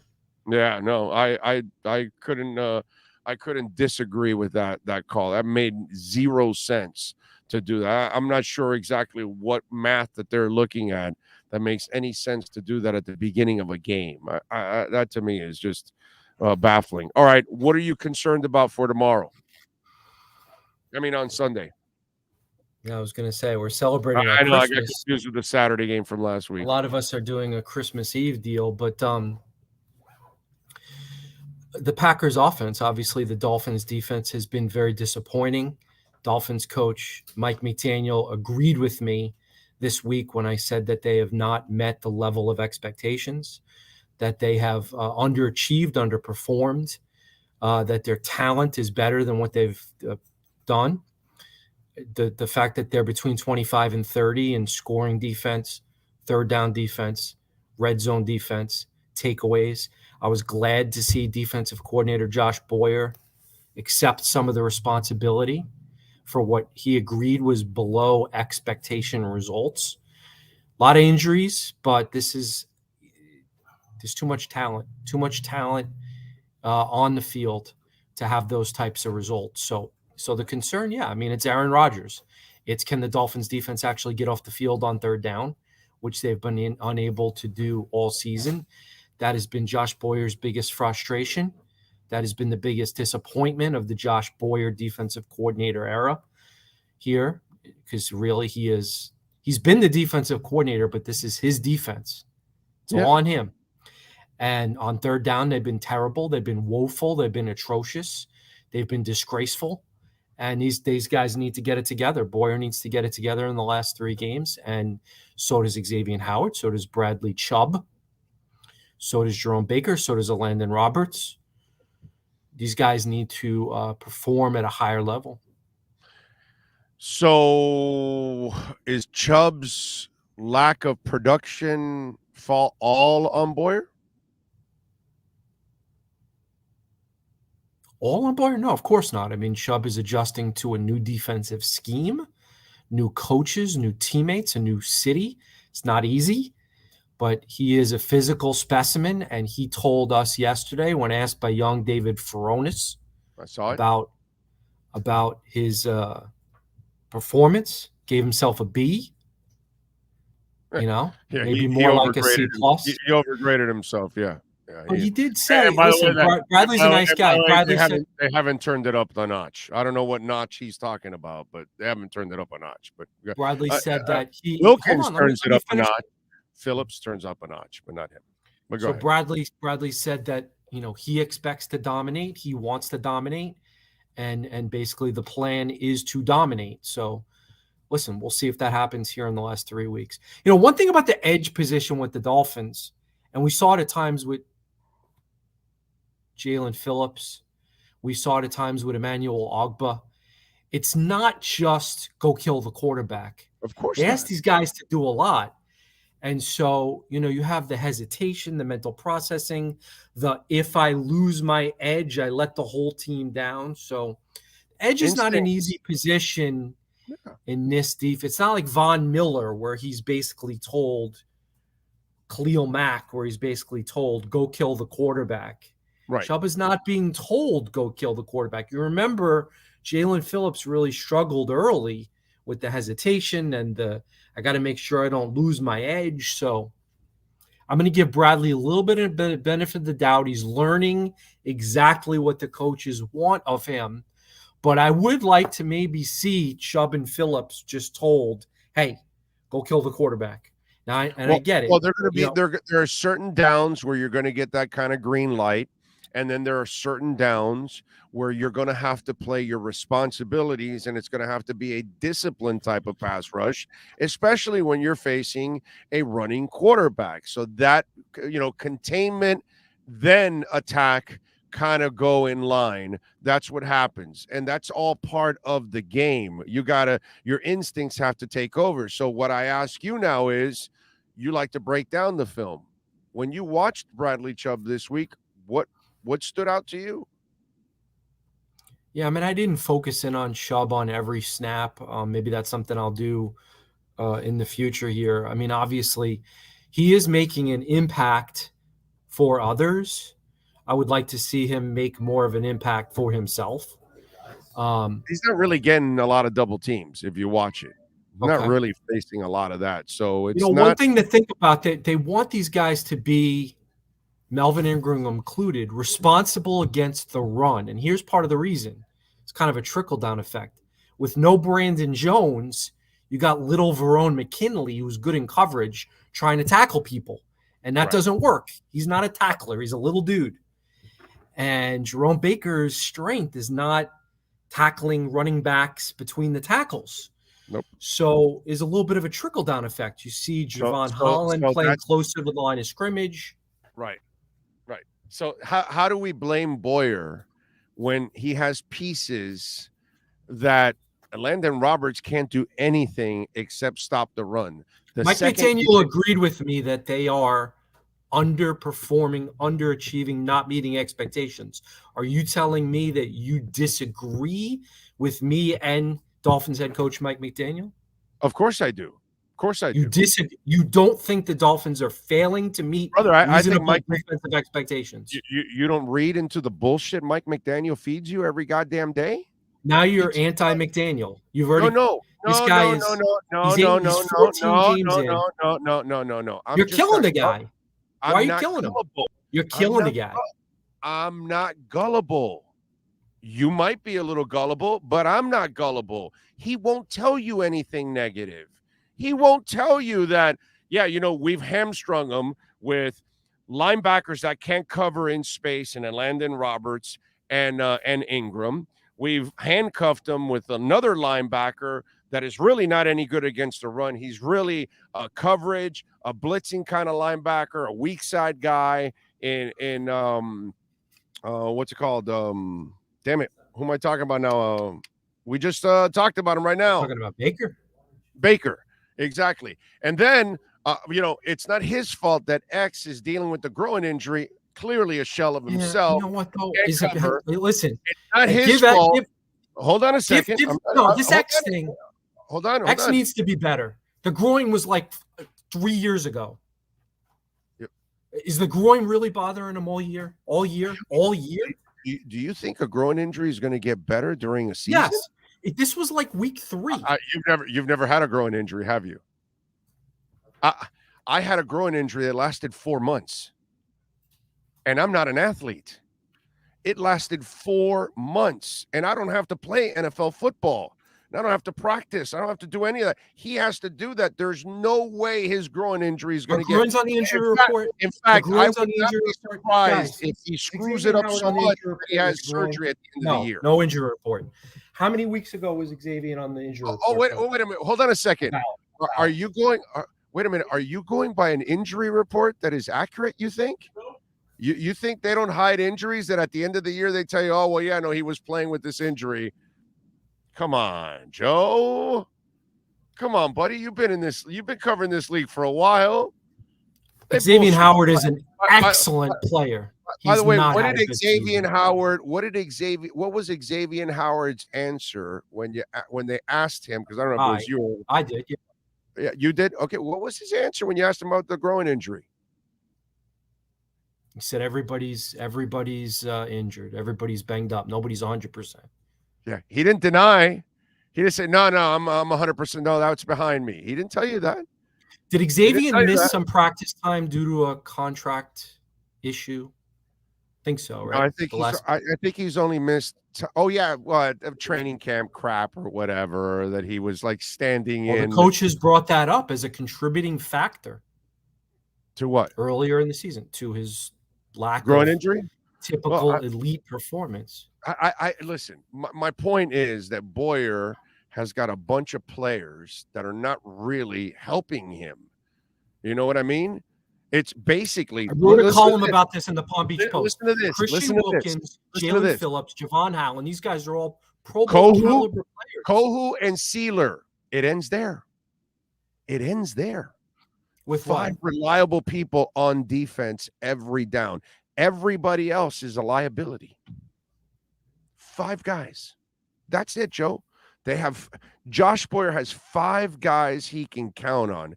Everybody else has got all kinds of problems in their game for one reason or another. Chubb hasn't found his way. X is injured. Ingram can only do one thing, either pass rush or help you in the run. And Landon Roberts can only stop in the run. He's a 2-down linebacker at best. He can't cover at all. You got little Vernon McKinley out there. That poor kid's doing the best he can. Keon Crosson's so limited. I mean, you look around, there's so many players that can't do their jobs, dude. Raekwon Davis, enough already, bro. What have you done? You've got an old man that is getting as many snaps as you. And what's McDaniel telling you? He gives you a bullshit line. Well, he's played so well, we got to give him time. Bullshit. It's that Raekwon Davis has been so disappointing. We got to give the old man more time, but he's not going to tell you that. I love McDaniel, but I know coach talk, and I can read McDaniel's job.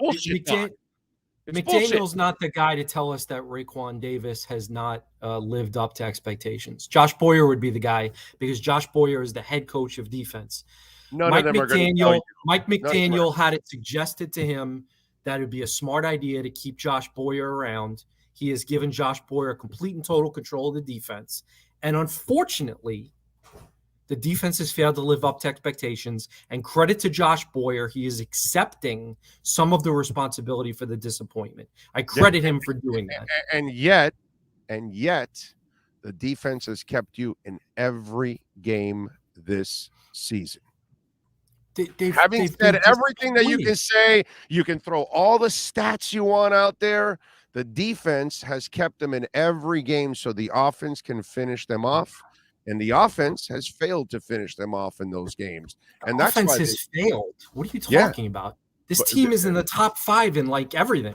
Yeah. Scoring, yards per play, passing offense. Stats are really nice, my brother, but stats don't tell you the entire story. What happened in the Buffalo game? Why didn't you run so you can extend the drives? The Dolphins allowed Josh Allen to go 80 yards in the snow on the last drive. Yeah. And you had 2 receivers drop touchdowns at the beginning of the game. That's 4 points right there that you left on the field. The extra point, that's 5, my friend. And the coach made a mistake on putting Braylon Sanders in a play that if the child just runs down the field, he ends up with a touchdown. Instead, he stops to play defense. That was a touchdown that Tua threw. But because you put the wrong player in that position, because he failed earlier in the season, there was no reason to play him. But again, you want to believe that line that he was practicing that position, so that's why he plays over Ezukama. No, dude, Ezukama ain't playing because he's so far behind. But is he going to tell Wes you Walker that? told us that. Wes Walker told us that. You Wes know, come Walker on. is a straight shooter, bro. Yeah, He said the I kid's get not it, ready but to play. Kid's not ready to play. They McDaniel- gave us the answer. Mc- Listen, McDaniel didn't there are say no that. secrets here. He didn't say that. This is a transparent error. This is not the Brian Flores error. These guys are telling us the truth. No. Okay. Yeah, they are. McDaniel will tell you the truth to a certain extent until he has to be critical, and then he will then create some story and all that. What did he tell you for Ezukama? He didn't say he wasn't ready. He said, well, no, that Braylon Sanders happened to be practicing that position and that route, so we used him. It's not a lie. These guys don't lie. Come on. It's not a lie. It's misdirection. You know what I mean? Listen, I got to go to the Mike McDaniel Friday press conference. There's not a lot of big news that we're expecting to come out of this. What are the injury questions? Jeff Wilson, who told me he's feeling better and is kind of hopeful but not sure. So we'll see if he's able to go. I don't know if Mike McDaniel is going to tell us if left guard Liam Eichenberg is going to be activated. I suspect he is going to be activated, and it sure sounds like they want to put him in at left guard for Rob Jones. We'll see how that plays out. Last 2 weeks, they loved his last 2 weeks, bro. They were convinced in that building that he had turned the corner those last 2 weeks. We're gonna see. Check out my stories in the Palm Beach Post. I've written about how we're overlooking Jalen Waddle's potential superstardom. I wrote about the disappointing Dolphins defense. And for the record, I think the Dolphins will win on Sunday, and I think they will make the playoffs, and I think they have a decent chance to actually win all 3 of their remaining games. I hope they do. They should. So make sure you call Zach Wilson, bro. He needs some help there. Help the kid out, bro. I feel bad for that kid. It's funny how quickly you can go from like schmuck, jerk, douche to like, I kind of feel bad for him now. New York, bro. It's a brutal place, bro. It is. Brutal place. All right, follow him on Twitter at Shad Joe and catch his work there at the Palm Beach Post. We will talk to you on Sunday, my friend. All right, see you, bud. All right, you got it. There you go. The great Joe Shad. Humble and a little naive. That's our hijinkssportsgrill.com Miami Dolphins report. This has been the Hijinks Sports Grill Miami Dolphins report with Joe Shad. This report is brought to you by Hijinks Sports Grill in Boca at 133 Southeast Meisner Boulevard. Enjoy happy hour from 4 to 7 p.m. Reserve a VIP table online and receive 1 free sparkling wine. Follow them on Instagram at Hijinks Sports Grill. Yes, sir. No, the 2-point conversion was in the first quarter. Not in the third quarter, first quarter. Anyway, that's funny. He thinks that the coach is telling the truth the whole time. I love McDaniel, but he feeds you some bullshit. I mean, come on, man. It's obvious that he feeds you some bullshit. You know, come on. Give me a break. He's smart. He's not going to throw people under the bus because you shouldn't. If you're a coach, you should not be throwing your players under the bus, especially a young coach. You know, once you get to the Belichick and the Pat Riley and, you know, the Greg Popovich, and he won't even do that either. But if you get to that level, sure, you're Saban. Sure, you can. I don't even know if Saban rips his kids publicly. I think he only does it like on the sidelines and probably practice and all that. I don't even think he does it at the podium. No, I don't think he does it at the podium, actually, now that I think about Saban. But he could do it. Not that you really want to do it as a college coach. That doesn't that doesn't fly. But as a pro coach, you've got to be, you got to be the bomb in order for you to do something like that. You got to be a guy that players eat it. Can't do anything about it, bro. That's the man. That's Vince Lombardi talking about you. That's Don Shula talking about you. You're not going to do anything about it. You're not going to respond because that's different. Those kind of things, yes. Young coaches can't do it. And McDaniel's very smart at that. Very smart. See, but you see how the media immediately then goes, "Oh, you're not anti-McDaniel." No, I'm not an anti-McDaniel guy. But I'm kind of, brutally honest. I'm just going to tell you exactly what I see. And, if there's bullshit, I'll tell you I'm reading through bullshit. And he feeds it to you. He does it all the time. But to think that he's being honest all the time, come on, man. By the way, don't forget to smash the hell out of the like button. That is very important. Get your fantasy football questions in right now because Scott Pianowski is going to join us here in 2 minutes. So get them in there. Start loading them up and start sending them in. By the way, I'm still waiting for these people to call me back, so I don't think the text line is open. So don't even bother on the text line. I'm going to get a refund from these people, a credit for last week with this mess that they've put me in. Damn it. Make sure, because I don't think it's, I think I still have that crap in the middle of the way. So they were supposed to call me, and they haven't called me, the bastards. Let me make sure the text line is working or not working. And I have all this crap in the way. Yeah, I still have the crap in the way. So just send them in on the live chat here. Or you can send them in on Twitter at Big O Show if you have any fantasy football questions. We have Scott Pianowski going to join us now. All right, let's take a quick break. We will come back ready for hour number 3. Pianowski will join us. Line up your fantasy football questions. Sean Stanley, by the way, mastering this program. Cameron Wolf will join us at 12:30. Back with more right here on the Big O Radio Show, live on the Sports Talk 305 network. Oh, I think I know what this is.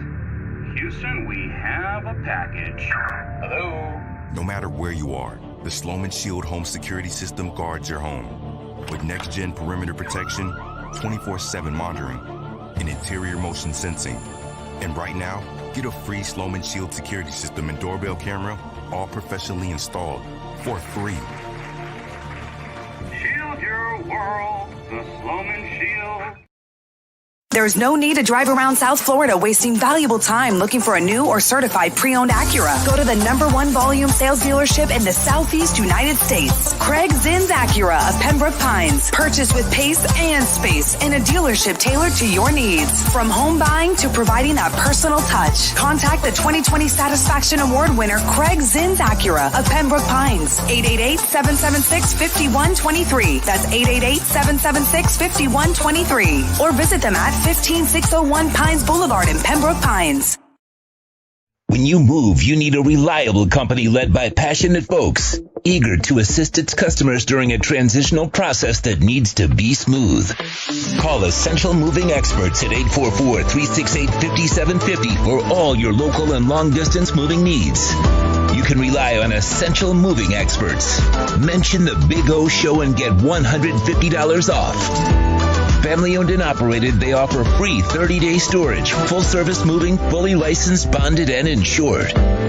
Moving was never so easy. EssentialMovingExperts.com. Welcome to Red Light Therapy, a revolutionary technology perfected by NASA to aid in muscle strengthening and recovery.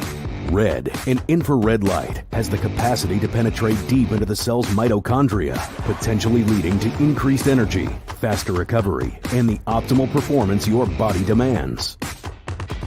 Train, fight, recover. For over 16 years, EJDconstruction.com has provided South Florida residents quality craftsmanship, accurate project management, and exceptional service. That's why EJDconstruction.com is an A-rated member of Angie's List and the Better Business Bureau. When you're looking for the right custom home builder for additions or home remodeling, please call my friend Eric at 305-433-4843. That's 305-433-4843 for EJDconstruction.com. Welton Rayom has more than 62 years of litigation experience handling insurance disputes. They're committed to resolving even the toughest insurance claims quickly. Call them for a free consultation. 954-966-4646. At Welton Rayom, they don't get paid unless you win. Property damage claims to your home, business, or condo as a result of a hurricane. Welton Rayom can help. Water, mold, fire, smoke damage, Welton Rayom can help. Call 954-966-4646. The viewpoint statements or beliefs expressed on the following program by the host, guests, or callers are not necessarily the opinions of FantasyAccess.com, Media Group Inc. ownership, management, sponsors, or website. PPR, Draft, Keeper, Dynasty. It's the Sports Grill Fantasy Football Zone with Yahoo Sports' Scott Pianowski. Keep up with your fantasy football teams by visiting any of the 8 great Sports Grill locations. Sports Grill, good food, good drink, good friends. Here's Scott Pianowski. All right.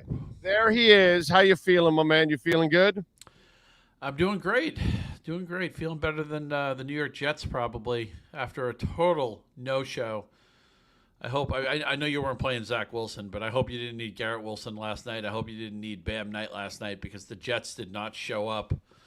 And I had to start Trevor Lawrence. Didn't really want to, but got the rushing touchdown, got to about 20 points. And the Jaguars, man, they're probably the best team in the AFC South.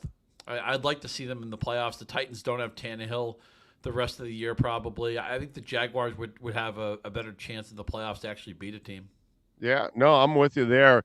The funny part I laugh at is a lot of people had Tua as the 4th best quarterback to start the season in the division. And Zach Wilson is actually the 4th best quarterback on his own team. Yeah, I'll admit the guy who finished the game for the Jets I'd never heard of. And I cover the NFL for a living, South Dakota kid. But that's how bad Zach Wilson was. They were playing literally nobodies because Wilson couldn't do a thing. Dude, he was on the Dolphins practice squad, Strebler. Right. That's right. But I mean, I'm like, Wilson's playing horribly. I'm like, geez, Flacco couldn't be any worse, could he? I mean, as soon as Mike White's healthy, you would think they're going to try to play him, and White's kind of a journeyman himself. But it's been a fun season, and this has been last night's game encapsulates the NFL this year, right? Where the story has been there hasn't been enough reliable quarterback play. And you look around the league, Arizona's playing their 3rd-string quarterback. Last night, the Jets are playing their 4th-string quarterback. Baker Mayfield has bounced around the league. He's starting for the Rams now. Deshaun Watson comes back. He's looked terrible, I think, for 3 straight weeks. The Steelers have 9 touchdown passes as a team. Deontay Johnson just set a record. We'll see if he finishes out the season. The most targets in a season without a touchdown. They have 9 touchdown passes, the Steelers. Usually there's like 4 or 5 teams like this, Big O. It's like, I'll stay away from them. I don't like their quarterback room. This year there's like 12 teams like that. Yeah. No, it's really a screwed up situation, man. What's going on. And a lot of teams are going to go limping kind of into the playoffs because of all these injuries and inconsistencies that have gone on, man. It's been pretty tough, man. All right. So if you got questions, all right, send them in here on the chat board, on the YouTube chat board. You got any fantasy football questions? You can also send them in on our Twitter page at Big O Show. The Welton Rayom text line's a little hazy right now, so don't send it there because I have no access to it at the moment. They've got some crap in the way, these bastards from the Twitter, from the text line company. So I've got to straighten that thing out, and they won't call me. So send them in here on the YouTube chat board or on Twitter at Big O Show. Joey is asking, should I have any kind of confidence in Justin Herbert for this week? Not like I have a choice, he says. Oh, yeah, geez. Justin Herbert is definitely on the good side. Against the Colts defense, I don't think a lot of. I mean, they had that big lead, and they gave it up. To Kirk Cousins throws for well over 400. Justin Jefferson put on a show. Even KJ Osborne was terrific. The thing with Herbert is he got hurt early in the season, and he didn't look like himself for about 2 months. He's gotten healthy lately, and he's also gotten Keenan Allen back. He's gotten Mike Williams back. Herbert's a top 5, top 6 option this week. Maybe I'll be so lucky to be starting somebody as good as Justin Herbert. Yeah, no, I'm with you, dude. I think Herbert would be a decent option this week, especially with the Colts. The Colts can't play defense, man. Here's another thing, right? Be able to light them up. Weather, okay? That's a game that's insulated from weather. You don't have to worry about it. There's like 6 or 7 games where it's like, okay, it's going to be cold. It may be windy. It may be snowy. It may be rainy. When I see a guy who's playing in conditions that are going to be perfect, that's a huge advantage this week. This is, and I get that a lot of times we freak out about weather. It's not a big deal. Look at the Dolphins and Bills last week, right? Oh my God, the weather's going to be awful, and it ended up being a lot of scoring. Just about every fantasy player in that game was good for you, but there's going to be 3, 4, 5 games this week that are impacted by weather. The Browns game, almost certainly. The Bears-Bills game is going to have weather elements. Maybe New England. There's others. So that's another thing for Herbert is he's playing in perfect conditions. Try to get your kickers indoors or in warm weather, and certainly your quarterbacks if you can. Would you take a chance on Brandon Cooks this week in a playoff sleeper situation if you have injuries at wide receiver? He'd be a fallback. He's missed so much time, and another team that doesn't have anything at quarterback. I think they're going to score 10 points. Maybe you're stuck. There's nothing else you can do.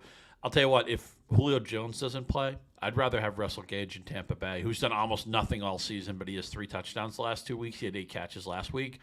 Again, weather won't be a problem for him. They play against Arizona, an Arizona team that's kind of been given up for dead. I don't feel good about Cooks. I don't know what's available to you, but he'd be like one of the last guys I'd start this week. All right, Devontae Smith or Mike Evans? Man, it's just been so long since Evans scored. I think Minshew's pretty good. He hasn't played all season, so it's hard to know what he's going to do. Remember, Dallas Goedert had his best game of the season last year with Minshew, and a start Minshew made against the Jets. I think all the Eagles you would normally play this week, other than Hurts, of course.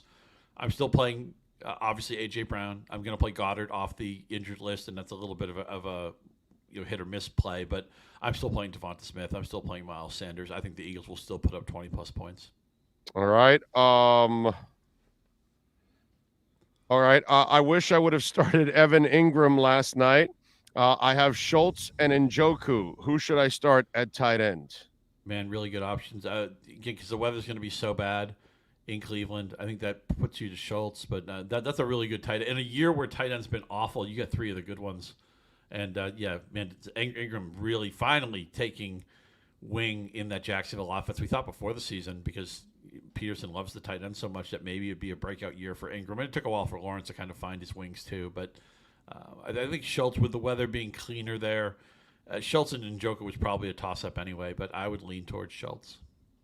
All right. Pacheco or Christian Watson?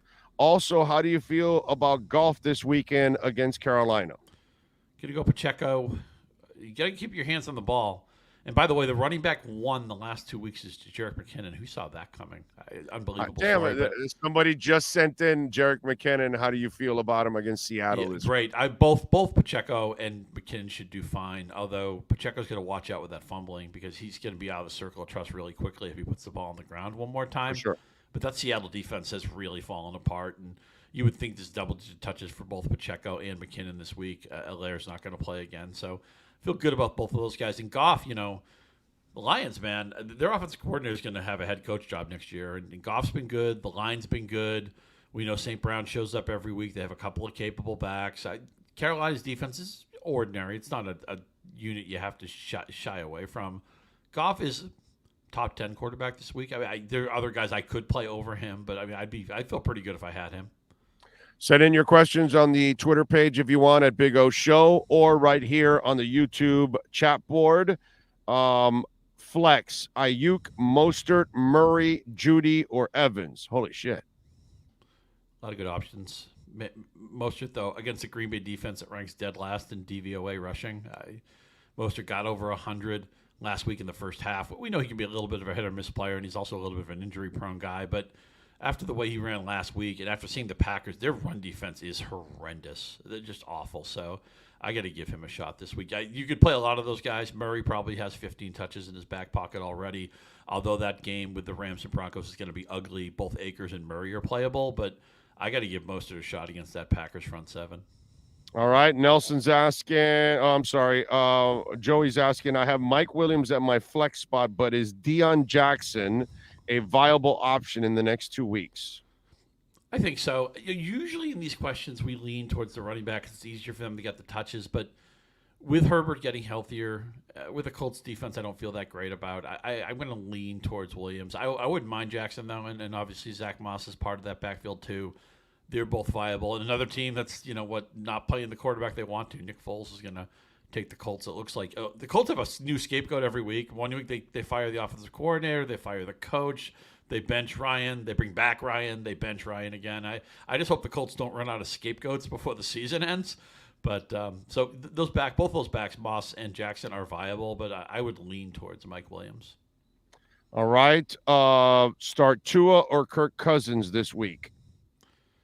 Like them both. I just think Tua has more to work with, where for the most part, actually Cousins by the metrics is not having a great season. I know it sounds crazy, and he obviously had a huge game last week with the game flow. Jefferson's headed towards about 200 target season, but Tua got back on the beam last week. Weather won't be an issue. Again, the Packers defense, they're going to run on them, but they're obviously, this offense likes to take shots downfield and with Hill and Waddle. So I got to have Tua in there. I feel great about his supporting cast. And, look, Tua played terrible against the Niners. A lot of people play bad against the Niners. And then he didn't have the greatest game against the Chargers, and people just freaked out and also thought Tua couldn't play anymore. And, this Miami offense wasn't bankable. They're going to score 27 or 30 points, I think, on Christmas. I agree. They're going to be a fantastic offense. This is an odd question. White or Fournette? I got to lean White. The younger legs, probably a better pass catcher right now. It's the Tampa Bay offense, though, man. I mean, Mike Williams hasn't scored, it feels like, in 3 years. Brady finally starting to look every bit of the 45 that he is. I mentioned Gage as a sleeper at wide receiver. I lean White because he's, 7-8 years younger. I want to go with the fresher legs. I think Tampa Bay feels that way, too. Yeah. No, it's just rough to have that option in the playoffs. He must have a bunch of injuries or something that he's down to that. All right, in the Green Bay Miami game on Christmas Day, talk to us on the fantasy angle. What do you like there? Yeah, I mentioned Mostert against that Green Bay rushing defense. Obviously, Hill and Waddle start themselves. I feel good about Tua. Christian Watson, I know he blew a touchdown on Monday night where he didn't read the signal from Rodgers, but he still, his last 5 games, if you prorate them for a full season, I think comes out to like 1,200 yards and 21 touchdowns or something like that. So I would play him with confidence. And both of the Green Bay running backs are going to get double-digit touches, Dillon and Jones, so they're both playable. Rodgers, the thing with Rodgers is he never throws for more than like 220, 230 yards. This is obviously not MVP Rodgers. So he's not a proactive play for me, but I could play either of the Green Bay backs. I could certainly play Watson, and the Miami guys. Mostert is in a great spot, and then the 3 guys in the passing game, you're always press and play with them. What do you got going on over at Yahoo Sports so folks can check you out, my friend? Sure. We did our sleepers yesterday, and we did our bold predictions. Today I'll pick the games. Pittsburgh's one of the games I like. They will honor Franco Harris, the late Franco Harris. Man, what a great player he was. I guess you can't see. I know emotions aren't everything, but I got to figure that Pittsburgh treats this game as their Super Bowl. They'll be one of my 5 picks. I'll release later today. And then if you have further questions, remember Saturday is the main part of the slate this week. There's games on 4 different days, but I'll be at the Yahoo Fantasy handle tomorrow, an hour before kickoff. So if we didn't get your question today or if something new pops up, you're welcome to hit me over at Yahoo Fantasy, or you hit me directly at Scott_Pianowski on Twitter, and we'll get you sorted out. It's fantasy semifinals. I realize the stakes are raised. It's win or go home. So it always don't question yourself. I know everybody. You make good decisions all year, and then the playoffs come, and you get all freaked out because nobody wants to lose. But just keep making good decisions, and we can live with the results. the ball bounce is funny for everybody. As I mentioned, there's going to be a lot of bad weather this week, so we're going to want to check that out as well. But if you need some help, catch me on Twitter in the weekend. I'll see what I can do. I just hope White works out for that guy. That's a tough decision there. All right, we will catch up with you next week, my friend. Happy holidays. Have a safe weekend, and stay warm, my brother. Yeah, have a great holiday. Enjoy the football, everybody. And, yeah, stay safe, especially if you're in some of those cold weather areas. And, go Dolphins. I'd like to see maybe 3-2 touchdowns. Let's spread them out, right? Let's throw one to Waddle. Let's throw one to Hill. Let's let Mostert run one in. But I think we'll get a lot of points under the tree on Sunday. Appreciate you, brother. We'll talk to you soon. Thank you, my brother. Appreciate you. There you go. The great Scott Pianowski. Follow him on Twitter at Scott_Pianowski.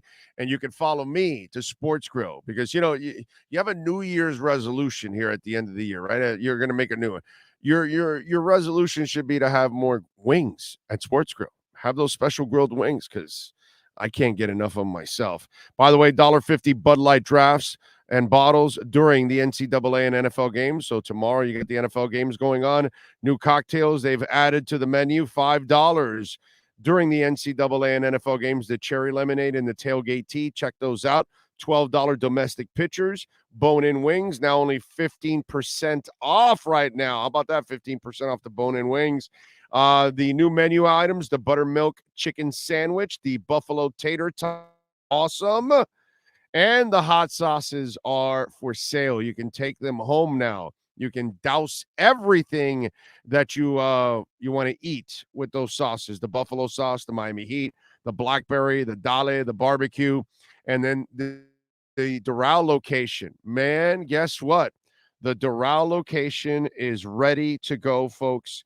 It is ready to open, and they are opening on Monday. This Monday, the Doral location will be open. So Monday Night Football, all right, Sports Grill in Doral.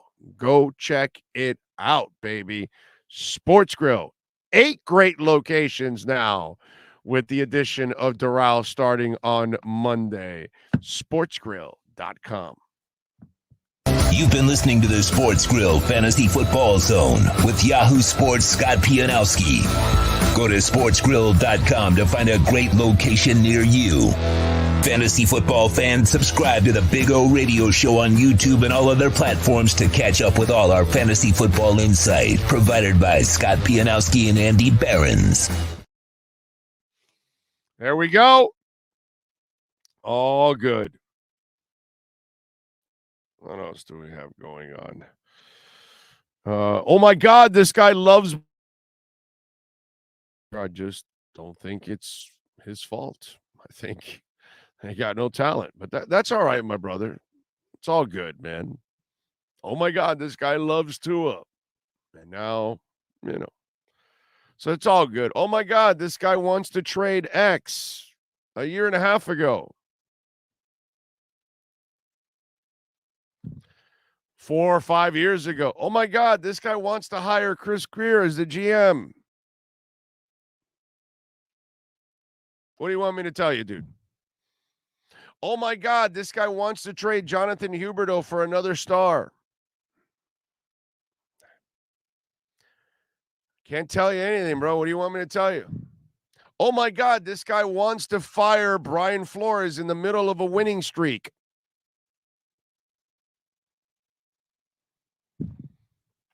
You kind of get it now, Nate? Kind of get it? My batting average is a hell of a lot better than Mike McDaniel on third down and short. You kind of get that, Nate? But that's all right, my brother. I deal with this all the time. I've dealt this for years. They sign Ndamukong Suh. It's a terrible signing. They draft Ryan Tannehill. He's really not a quarterback. He really won't cross the threshold. They hired Joe Philbin. Terrible hire. Nate, you can go ahead. Maybe you're a little baby here. You're a rookie to this show, and you just stepped in, and you haven't been a part of this show for 33 years. But when I say something, there's a reason why I say it. It might sound crazy to you at the beginning, right?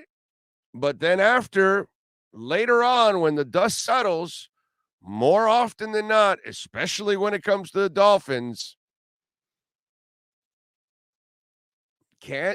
so that's all right, my brother. It's all good. I'm used to it, man. I'm used to saying the stuff that I see, and I see stuff usually ahead of most people, and then they're freaking out because they don't see it. But then eventually they all end up seeing what I see. That's all. And I'm not perfect. I'm not going to get it right all the time. I'm going to get it wrong too. But it's funny. It's kind of interesting how, more often than not, the crazy thing you might be disagreeing with me right now, later on you're going to go, that son of a bitch was right.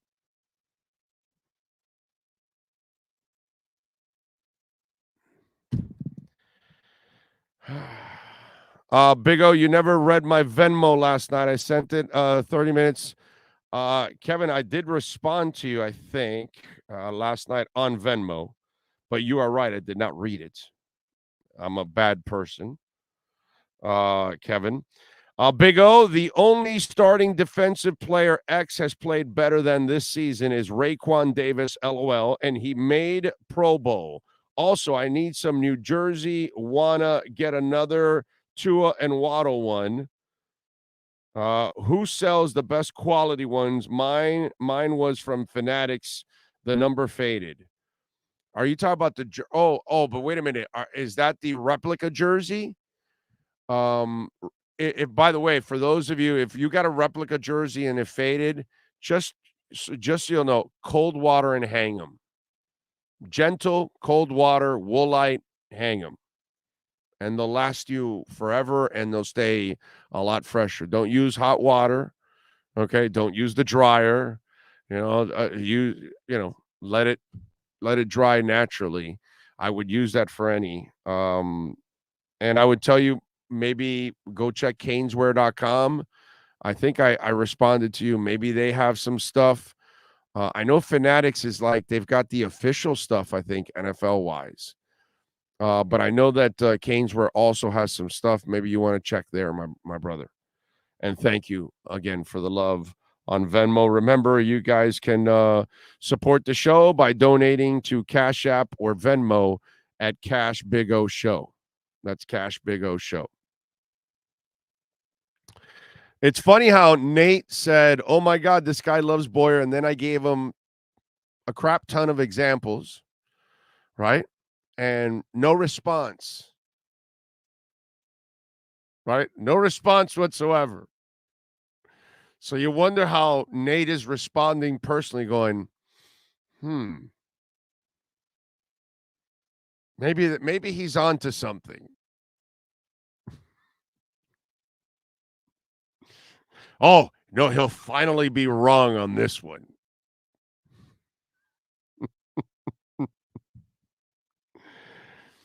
Big O, you taking points tonight for the Heat game? They're favored by 6.5. Yeah, I would take the points. If they're favored by 6.5, hell yeah, I would take the dog.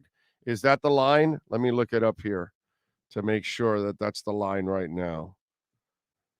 Again, I am not a betting expert, just a sports talk show host, but I would probably take points against the Heat almost every night, depending on the opponent.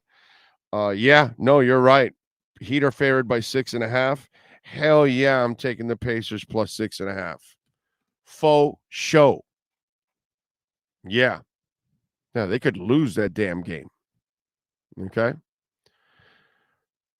And okay, and by the way, he said last night, and I sent it 30 minutes before the show. It's okay, man. Either way, Dolphins win this Sunday. Perdomo cigar after Merry Christmas. Hells to the yeah. And by the way, I don't know if you've been to the Perdomo Cigar Factory here in South Florida at 5150 Northwest 167th Street, where you can purchase any cigar you want, the 20th anniversary, the 10th anniversary. You want a Perdomo Lot 23, we got that. You want the Estate Selección, and I love the sun-grown one, by the way. It's got that dark reddish, what's it called? The brown Cuban seed Nicaraguan wrapper. Oof. The flavor is awesome of the Sun Grown. 92 rating, I believe, from Cigar Journal. You can go and get the 10th anniversary, whether it's Connecticut, Sun Grown, Maduro. The Maduro, the box pressed. So good, man. So good. So we will enjoy a Perdomo victory cigar on Sunday when the Dolphins beat the Packers. But if you live in South Florida or you're visiting South Florida and you're a cigar aficionado, you should go by the factory at 5150 Northwest 167th Street. It's about 15 minutes away from the stadium. Actually, it's really close to the stadium, right off the highway. You really can't miss it. And they've got a giant humidor there. They sell all of the Perdomo cigars there. They've got a giant, like 30-foot leather couch, TV, everything. You can relax, enjoy a cigar. By the way, Nick is hanging around there all the time, so you can meet the legend himself and take a picture. 5150 Northwest 167th Street, perdomocigars.com. Go check it out. So, Dolphin 13 says, Big O, 3 games in a row, the defense has allowed a touchdown right before halftime. Frisco Chargers fine against Buffalo. That one truly cost us the game. Just bad situational defense. Yeah, and what happened to the late turnover by the defense? What did the offense do? Oh, that's right. The coach wanted to run on 3rd and 1. But go ahead and blame it on the defense. Go ahead. Why not? They've only got 5 reliable players on defense.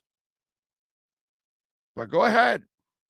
Go ahead and think that a defense that has 6 players that are liabilities that you're going to dominate and you're going to, again, reprogram yourself, dude.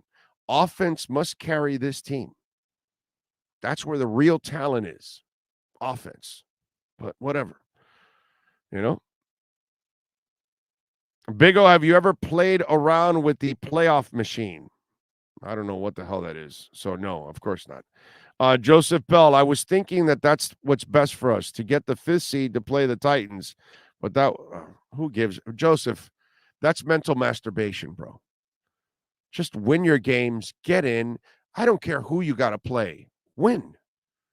I'm tired of that. See, that's the problem with Dolphin fans.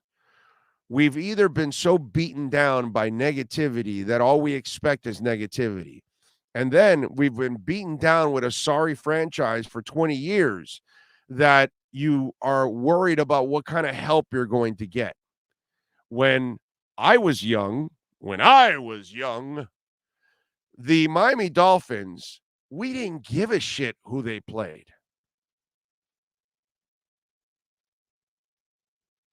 Didn't matter. Bring it on, whoever it was. You weren't praying for the lesser opponent. And that's because you've been beaten down with such a sorry-ass franchise that you're afraid of the better opponents. Well, when the hell are you going to prove that you belong? Beat the better opponents. Just win your damn games, run the table, win the next 3 games, get to 11 wins, get in the playoffs. Whoever the hell you face, beat them. That's it. I'm not worried. I don't care about what position or whatever. Just win your games. And whoever you're playing, find a way to win. And offense, and especially McDaniel, find a way to overcome. Nate says, yes, situational D is bad 3 weeks in a row. Oh, yeah, I know. It's so bad. Yeah, no, I know. It must have been so bad that Tua missed all the open guys against San Francisco. Yeah, that's all on the defense. Yeah, no, of course. And then in the Chargers game, the offense can't adjust to what the Chargers are doing to them. No, but it's all on the defense. I mean, Justin Herbert threw 370 yards and threw 1 touchdown and settled for a bunch of field goals. But it's all on the defense. Yeah. No, of course, the defense was so bad, you got blown out in every game. Yep, all on the defense.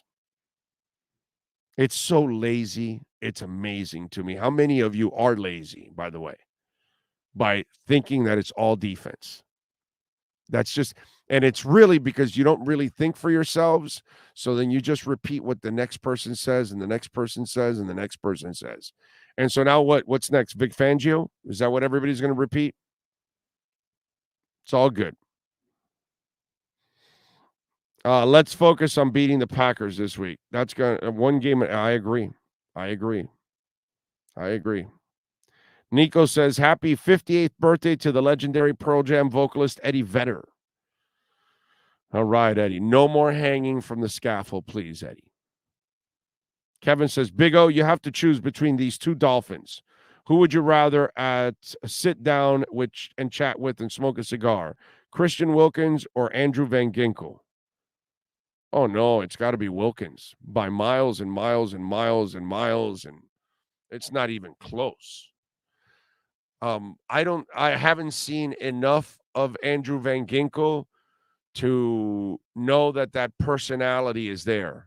But with Christian Wilkins, he's got a personality. He's an intelligent dude. He's a little more worldly too, you know. There's a lot of things to like about Christian Wilkins. He's funny. So I'd rather have a cigar and some drinks with Christian Wilkins. That, I think, would be a fantastic night to have some fun right there. So easily Christian Wilkins. I don't think anybody picks Andrew Van Ginkel only because all you have to do is look at Christian Wilkins. My God, how do you not want to hang out with that dude and laugh a little? Because there's no doubt you're going to laugh. Let's see. You're so right. Can't take it anymore, Paul in Connecticut. What did Paul say? I don't know.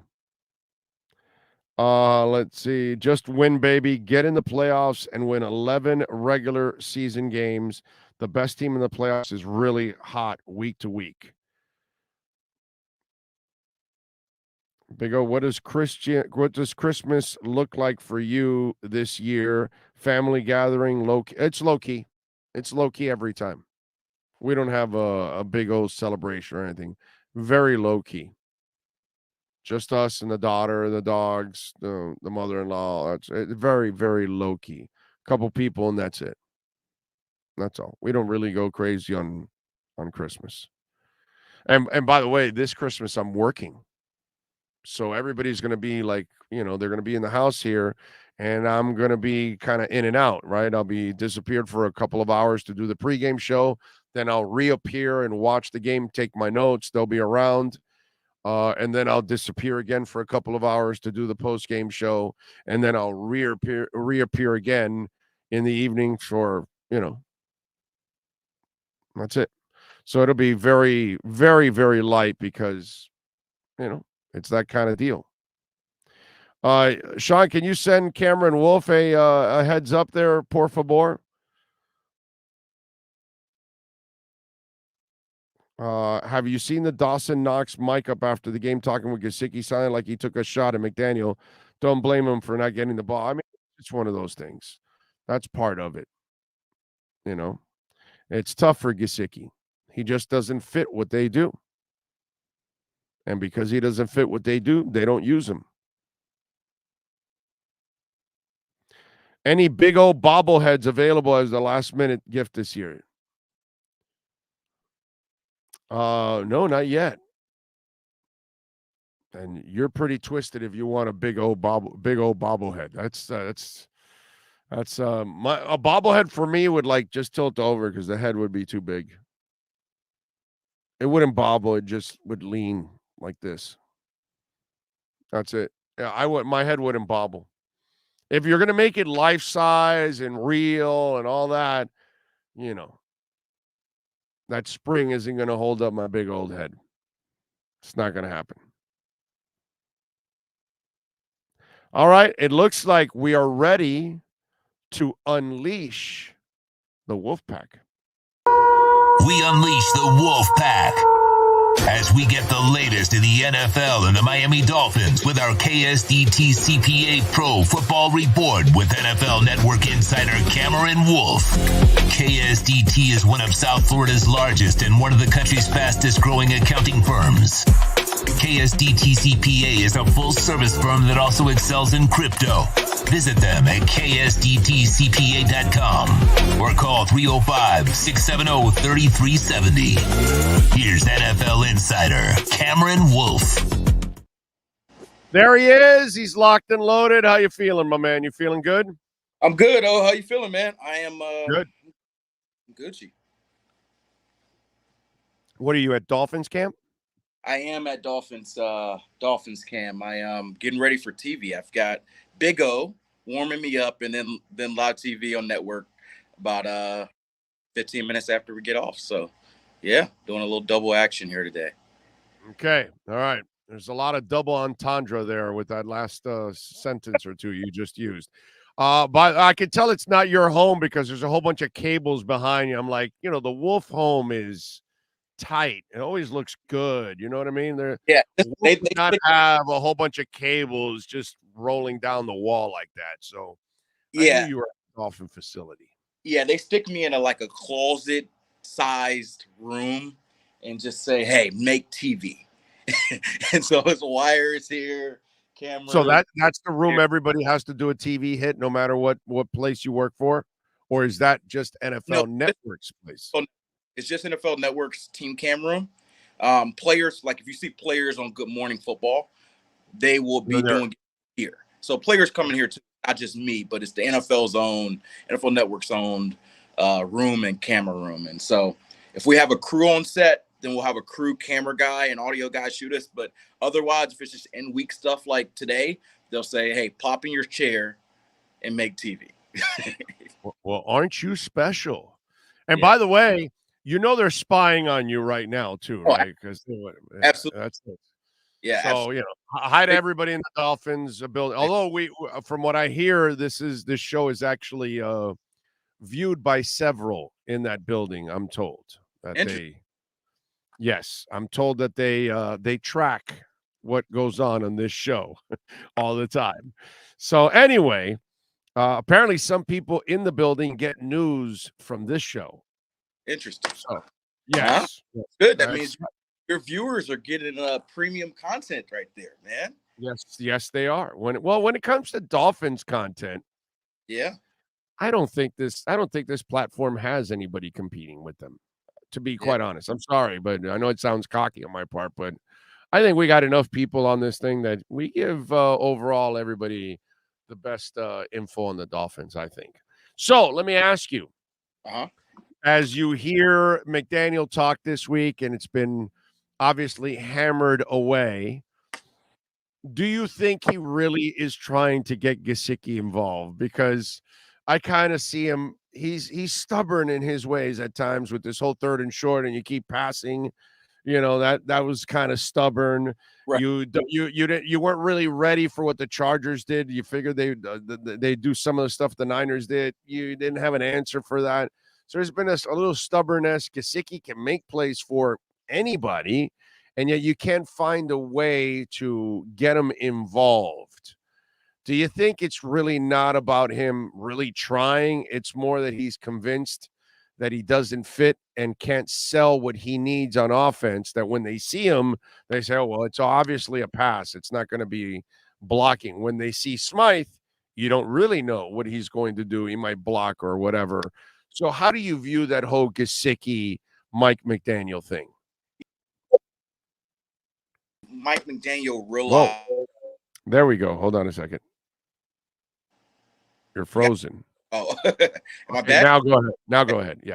Yeah, it's interesting because I do think that McDaniel realizes that Gesicki has an advantageous skill set that could help the offense. The problem is what you mentioned. You have to be intentional using Gesicki, and when you use Gesicki, at least in this offense, you are handicapping yourself a bit. And so does handicapping ourselves a little bit and how defenses read us worth what Gesicki brings to the table as a receiver. And so clearly in the game plans recently, the answer has been no. And so the question is, has his answer changed? Or, can they add a 10 or 15 play package for Gesicki more where he's getting the ball more? Sure.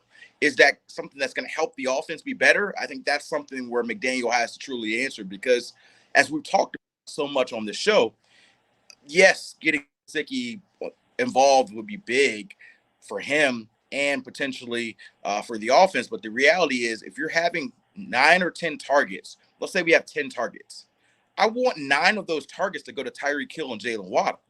And so if we're talking about 1 out of 10 targets, I mean, how much is that really impacting things? If me forcing Mike Gesicki on the field for 75% of the plays, is he getting 3 catches for 30 yards? Is that going to make us that much better as an offense? I mean, I don't know the answer, but I think these are probably the questions that he's asking himself, which is probably. Hell, he might have ran that right route instead of Braylon Sanders. That's true.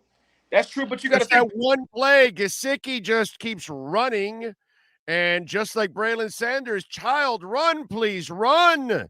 You stop to play defense. What the hell is wrong with you, kid? I mean, I will say that, and I'm not sure if at this point in stage things will change, but it has seemed like when Gesicki's been on the field, he's been used as a true tight end. He hasn't been used as frequently as last year as a split out or slot receiver. And so it's if you're using him as a slot like Braylon Sanders, then you ask yourself, maybe Gesicki's as a slot receiver than Braylon Sanders or River Craycraft. But it seems like they're using him more frequently as a traditional tight end, a guy who cannot block. And so that to me is probably part of the wrestling they have to go about. And the reality of it is, Gesicki, as good as a passing tight end, I don't think that he's at that level as a slot receiver, as a true slot receiver. I think you lose a little bit of speed there, a little bit of open field playmaking ability. So as all can predict, this will probably be Gesicki's last year in Miami, last few games in Miami. And so, long term, I don't know if it is something that you need to make Gesicki happy, only if you feel like it's going to help your offense. Yeah, no, I'm with you. I feel bad, man. And again, damn, dude, can you handle things with more class? I mean, him and Tua, amazing. If they should have in the rookie symposium every year, they should run a 15, 20-minute film of each of Tua and of Gesicki, of their ups and downs and all their stuff that they've gone through, and then their responses and how they've carried themselves, because they are the 2 prime examples of just outright character and professionalism. I don't think I could ever show that kind of discipline that those guys have had throughout all of that. At one point or another, I probably would have snapped 4 or 5 times. Absolutely. And they're human, right? I think there was a video that came out of Gesicki and Dawson Knox after the Bills, and you can tell through the emotion, like he's not directly complaining about a situation, but as he's praising Dawson Knox, you can see, like, just from his emotion, just like, hey, I'm happy they paid you. I'm happy they're using you. He used more colorful language than that. And so, this is a guy who's human and feels these things. Not like he's just like, oh, whatever, I'm getting my $11 million. It don't matter. Yeah, that's not him. That's not him. Yeah. The ball. He definitely wants the ball, but he's handling it in an excellent way. Like you said, I mean, it's his contract. Like, he believes that it's not going to impact his stock because he's shown what he's shown on field. But the reality is, it is. Like, you're not going to be able to get what you may have got last offseason on a long-term deal, because people are going to be like, hey, you had 200 yards? Why isn't Mike McDaniel using you in the offense? If he's such an offense, like, these are going to be questions that he has to deal with that really have nothing to do with him as a player. And so that could certainly frustrate you and allow you to be a player who's unpleasant to be around. But from all accounts, Mike Gesicki has not chosen that route. And so that's obviously to the benefit of the Dolphins. And ideally for his market, teams will see that and say, hey, we got an unselfish player here who has some untapped potential, and we're willing to pay him even if the stat line in 2022 didn't, come up to snuff.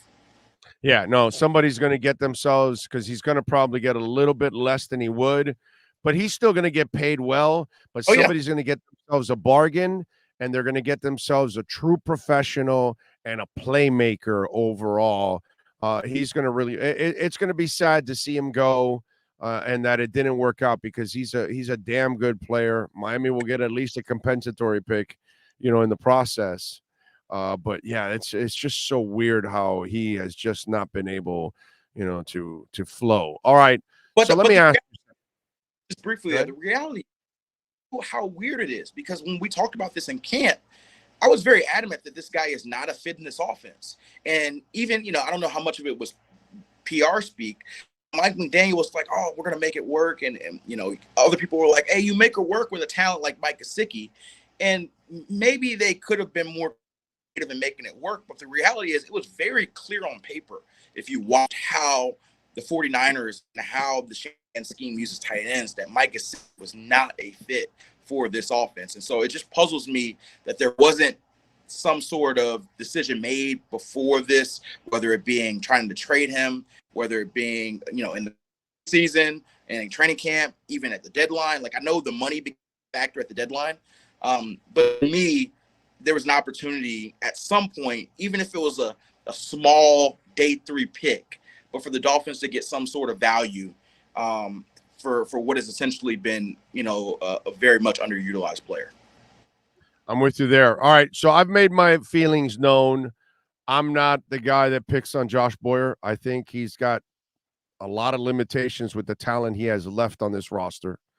I've watched him try every kind of defense possible, from man-on-man to zone and all kinds of funky lineups and everything. So let me ask you something. What do you do this weekend? What defense do you play against Aaron Rodgers that they can be effective? Because the way I look at it, they have Phillips, Wilkins, Sealer, Holland, and Kohu. That's it. 5 guys that are reliable. The other 6 are not reliable. Chubb has disappeared. X is injured. And the rest of the guys are how's that? Huh? Go ahead. You're not going to Dolphins Pro Bowl cornerback? Yeah, I know. That's the thing. Isn't it weird how and this is the system. They're usually a year late to put you on, and they're usually a year too late to get you off, whether it's Breeze or Peyton Manning. We've seen guys that at the end of their career, they're still getting that Pro Bowl nod when they don't deserve it. But it's weird because they're usually a year late on getting you on. So it almost like balances out.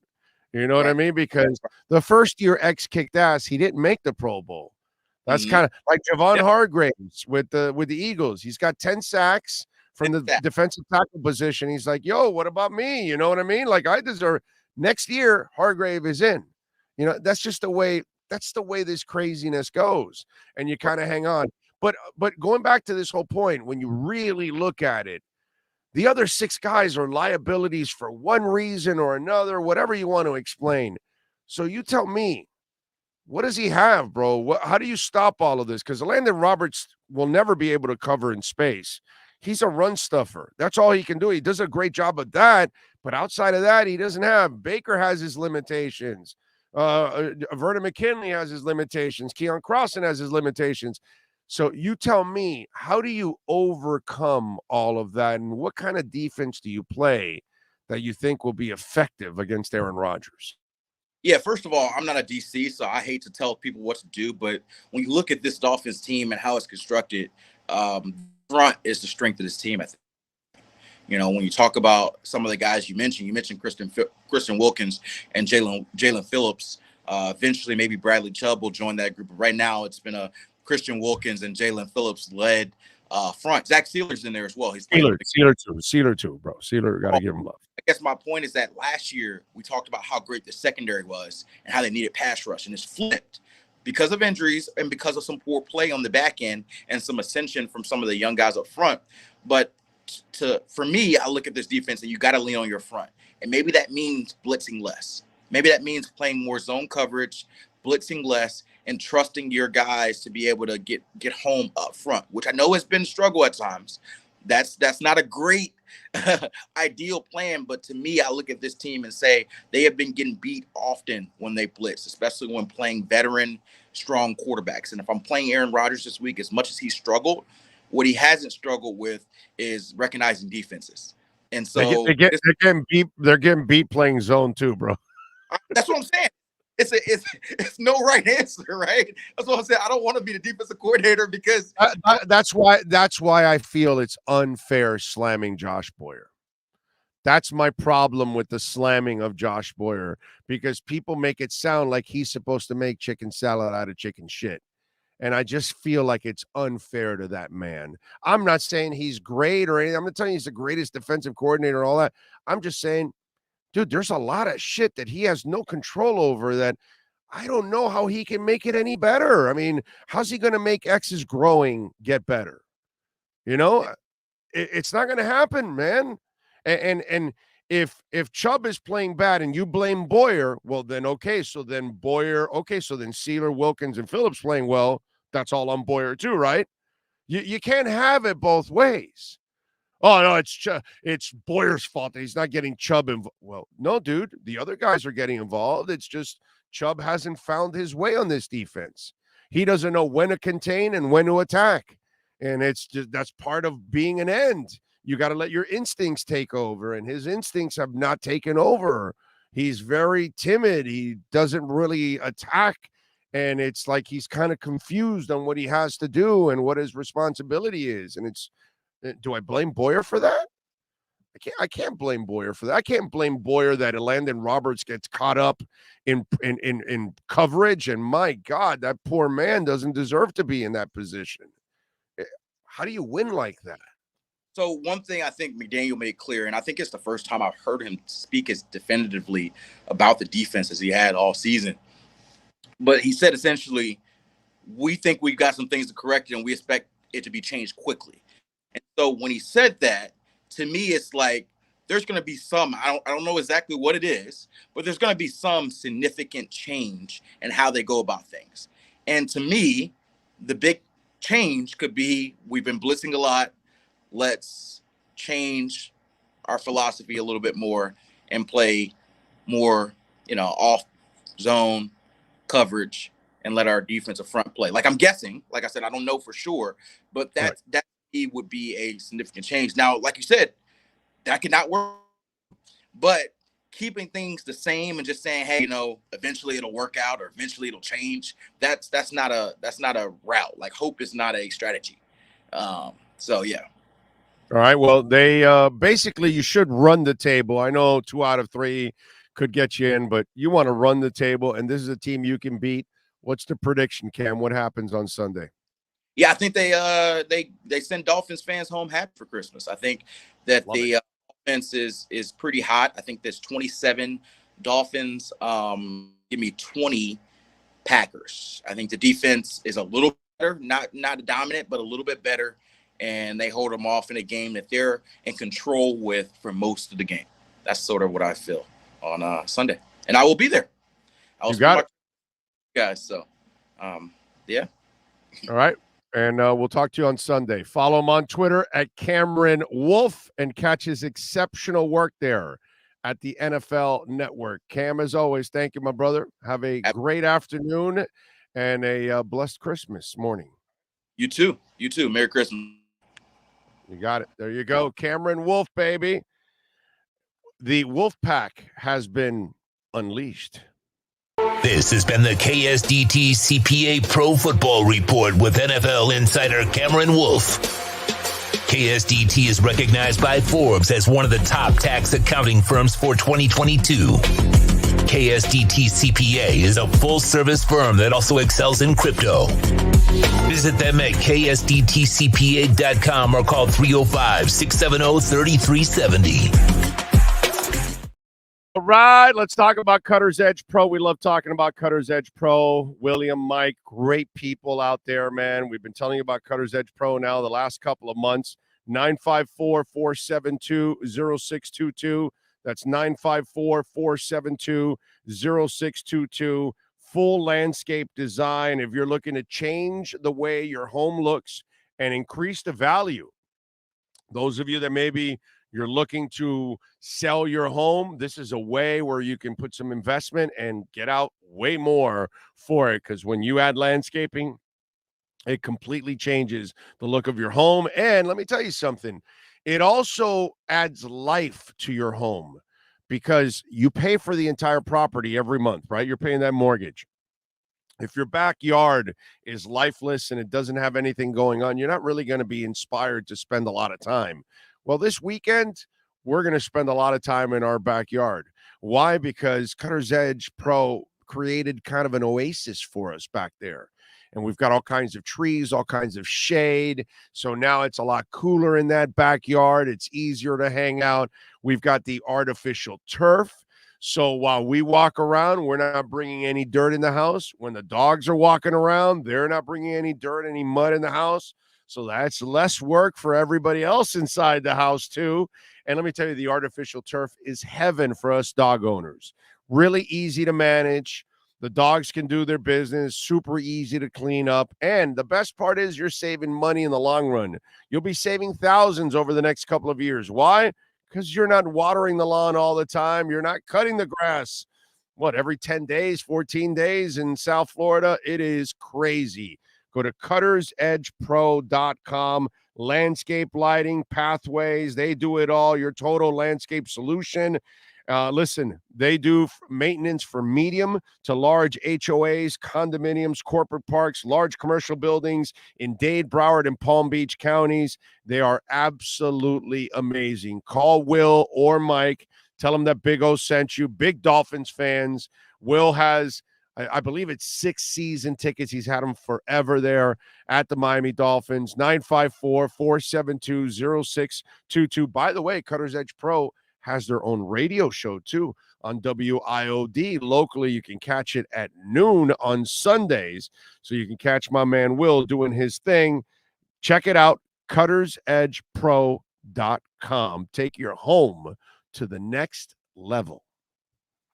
All right, let's do this. Give me 2 minutes. Hour number 4 is next. We got a couple things more we want to talk about here. Got a bunch of things that I actually have not gotten to here. One Dolphins related thing I want to get to here in this next hour. Hour number 4 right here on the Big O Radio Show. Next.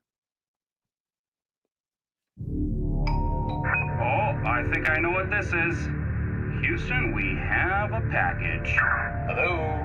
No matter where you are, the Sloman Shield home security system guards your home. With next-gen perimeter protection, 24/7 monitoring, and interior motion sensing. And right now, get a free Sloman Shield security system and doorbell camera, all professionally installed, for free. Shield your world, the Sloman Shield.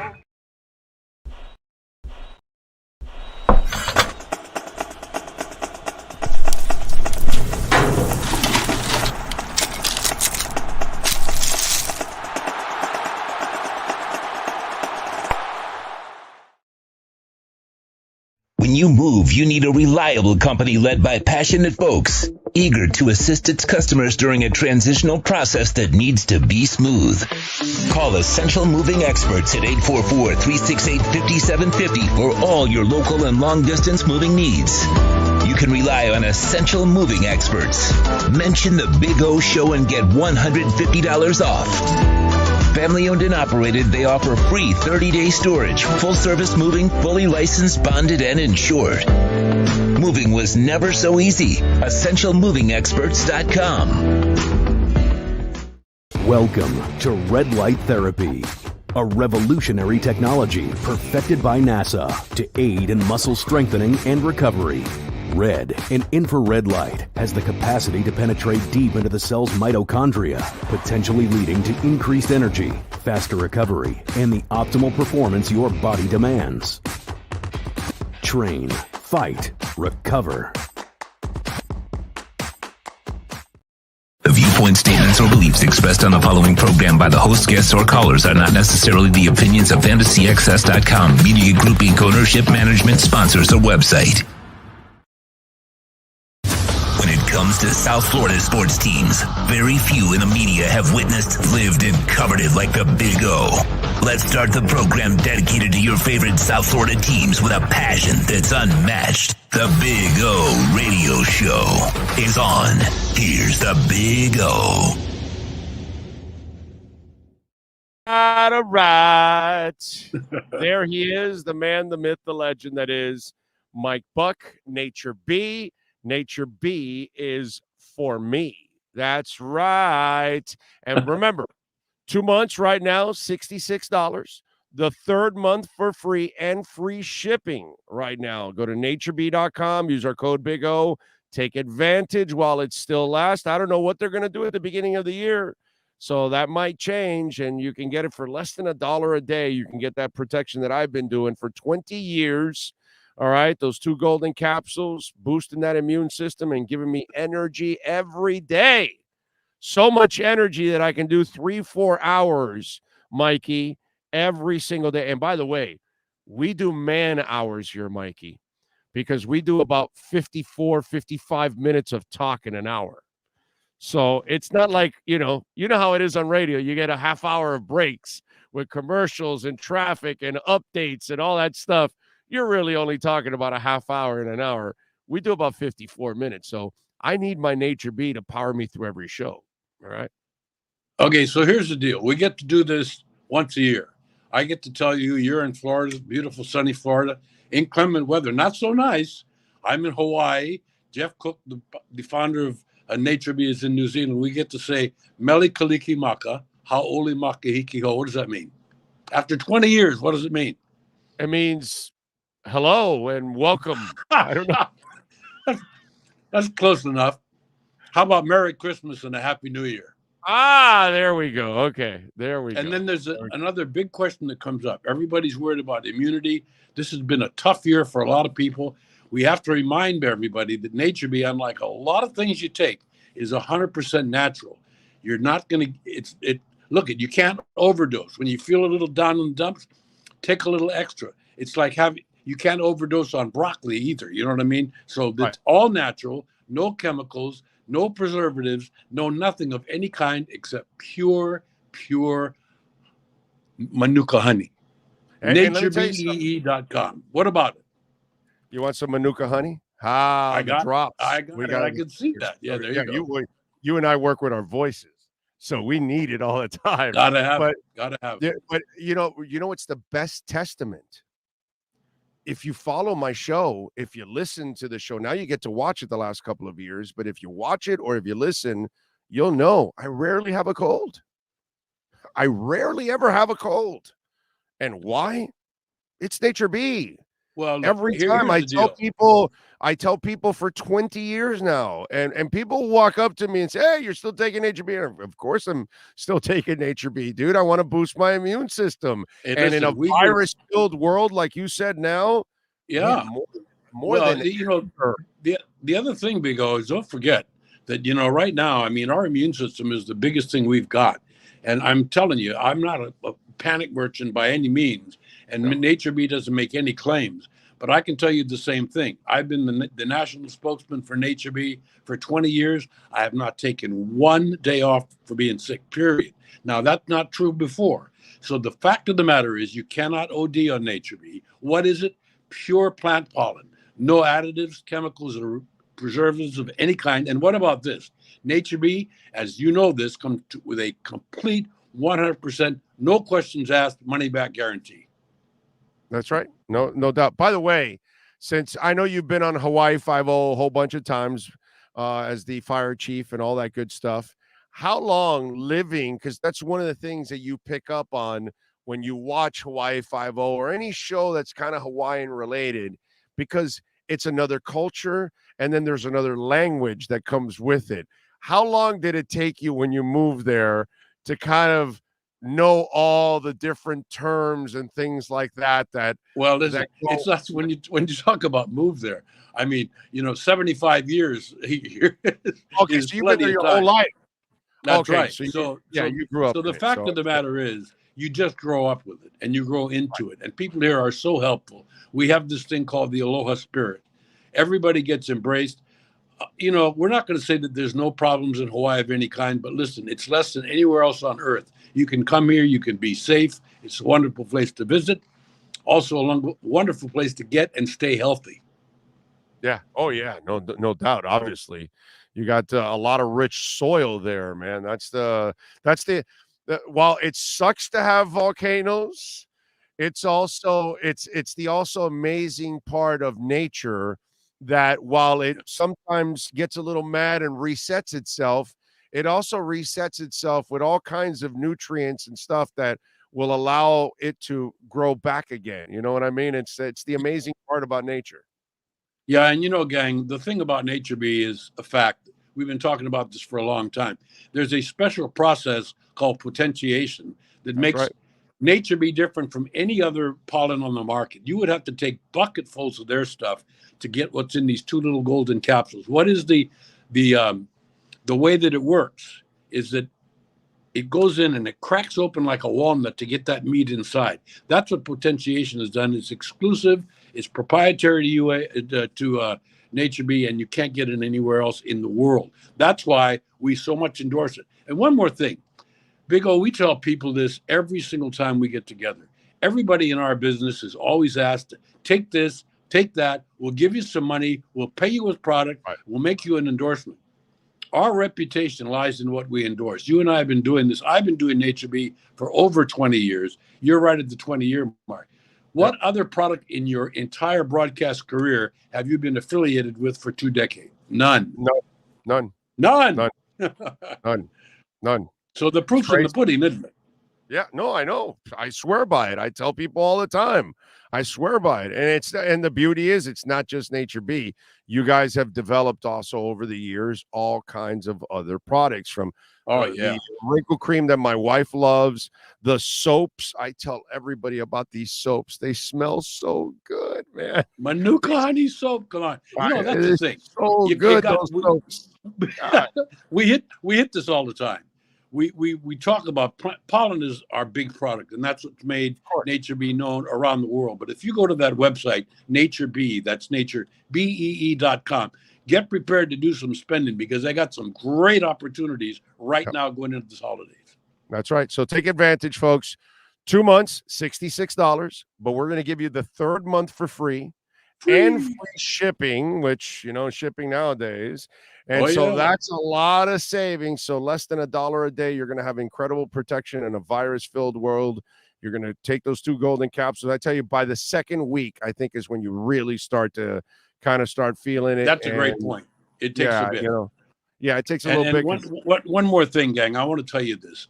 If you go to a health food store and you take a product for 6 months and it doesn't work for you, and you go back there to get your money back, they're going to think you're doing a comedy routine. That's not what happens. Nature Bee, no questions asked. And we've had that happen over the years. But the funny thing is, and we had one guy from your show, from the Big O show from a couple of years back, that said, oh, it's not working. Give me my money back. And we did. About 2 months later, he said, hey, listen, I hate to ask you this, but can you send me that Nature Bee again? I was wrong. I need to have it back again. And so that's what happens. And that's why it's a family business, and we want you to become part of our family. No doubt about it. So go to naturebee.com, use our code Big O, and check out all the other products and take advantage of the specials leading up to the end of the year because they've got a bunch of great specials. Mikey, I appreciate you as always, my friend. You stay safe. Enjoy the holiday season. We will catch up in a couple of weeks. Yeah, to you and all the other Big O family, from all of us in Hawaii, Merry Christmas and Mele Kalikimaka and a Happy New Year. Aloha. Aloha. Thank you, Mike. There you go. Mike Buck, baby. Go to naturebee.com and take advantage, man. Take advantage.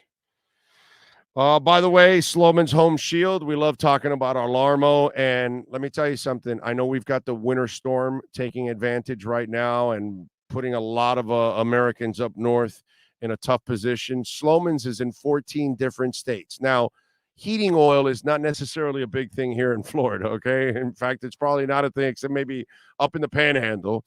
But if you are looking for heating oil and you're up north and maybe you're unhappy with what you're paying because the prices are kind of rough right now, Sloman's has been protecting Americans for over 100 years. They do all kinds of things, not just the alarm system, but also heating oil.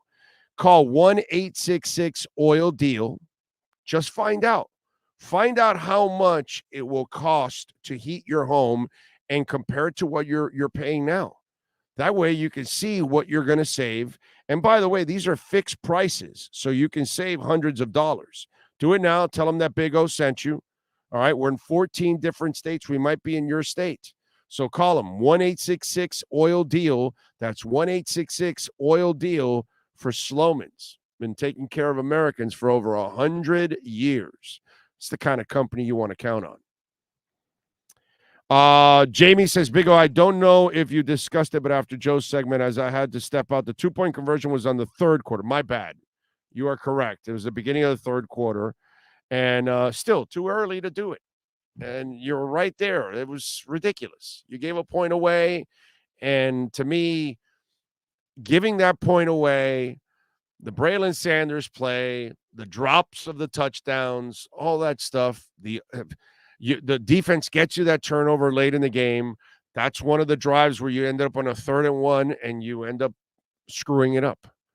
And to me, the offense is the one that screws up the game. The defense does just enough to keep you in it. They don't get blown out.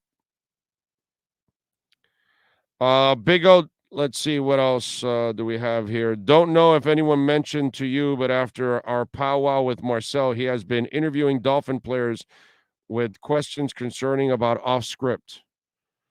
Well, he's got to probably try to defend that point.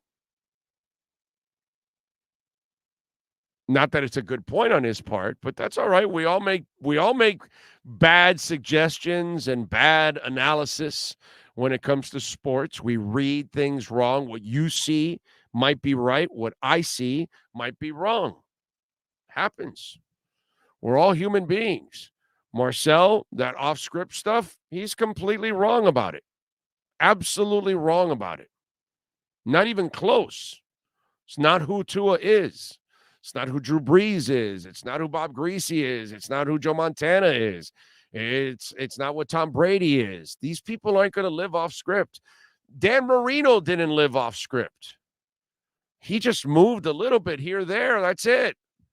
That off script stuff, that's crap, dude. You know, listen,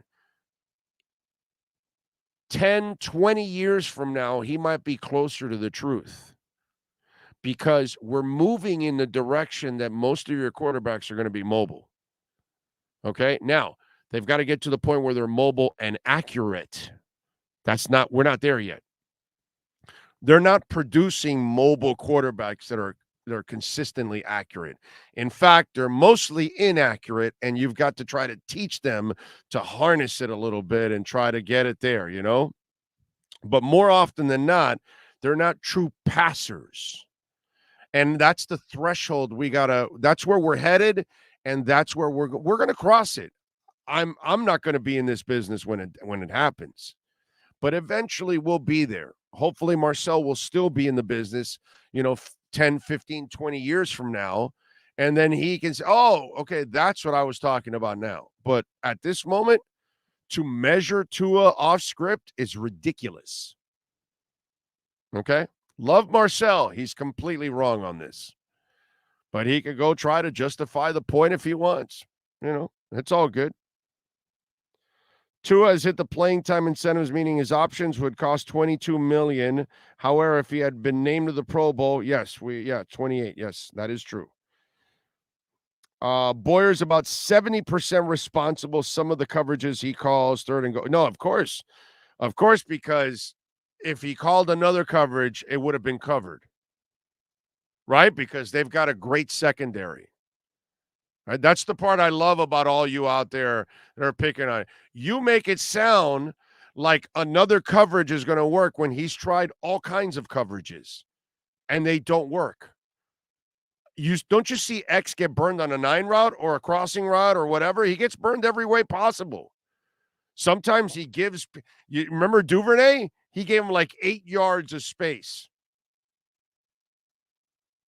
And then with Diggs, he gave him like 3-4 yards. And Diggs just runs across. Boom. It's over.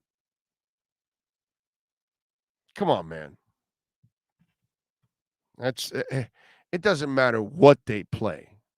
That's the mental masturbation some of you are in. What you don't understand is it doesn't matter, dude. Landon Roberts is not going to get any better. He can't cover. And neither can Ingram. And Jerome Baker is not a thumper. He's a finesse guy, an outside, a weak side guy, more as a blitzer, more as a cover guy. And even in coverage, he's not necessarily great. There's a lot of, Vernon McKinley. I'm not even going to pick on the kid. He's a youngin', bro. He's not supposed to be playing. Cater Kohou's not supposed to be playing. And not only is he playing, somehow he's excelling. Oh, and by the way, everybody leaves out that Boyer found him and developed him. And Boyer was developing Brandon Jones, and everybody else has excelled, like Phillips, like Wilkins, like Sealer. Some of these other guys, they got limitations, or they're injured like X. And Chubb, I can't explain it. He just hasn't figured it out. The light hasn't gone on. You can tell he plays like he's still trying to figure out what the hell he's got to do. Big O, where's the best place to watch a Dolphins game in Miami? I want a place where they have a huge projector and the sound blasting loud, preferably near West Kendall, but anywhere in Dade. Well, if you're in West Kendall, you could go like big televisions in West Kendall. I mean, Walk-Ons is super comfortable, and so is Sports Grill. They have tons of TVs, both of them, but like big giant projection, neither one of them have that. I'd be lying to you if I told you they would. Somebody's going to have to help me out in the West Kendall area of a bar that kind of is described that way. Maybe somebody will chime in, my friend. We'll try to figure that one out. By the way, when sports and business collide, we like doing something called the KSDT Sports Business Report.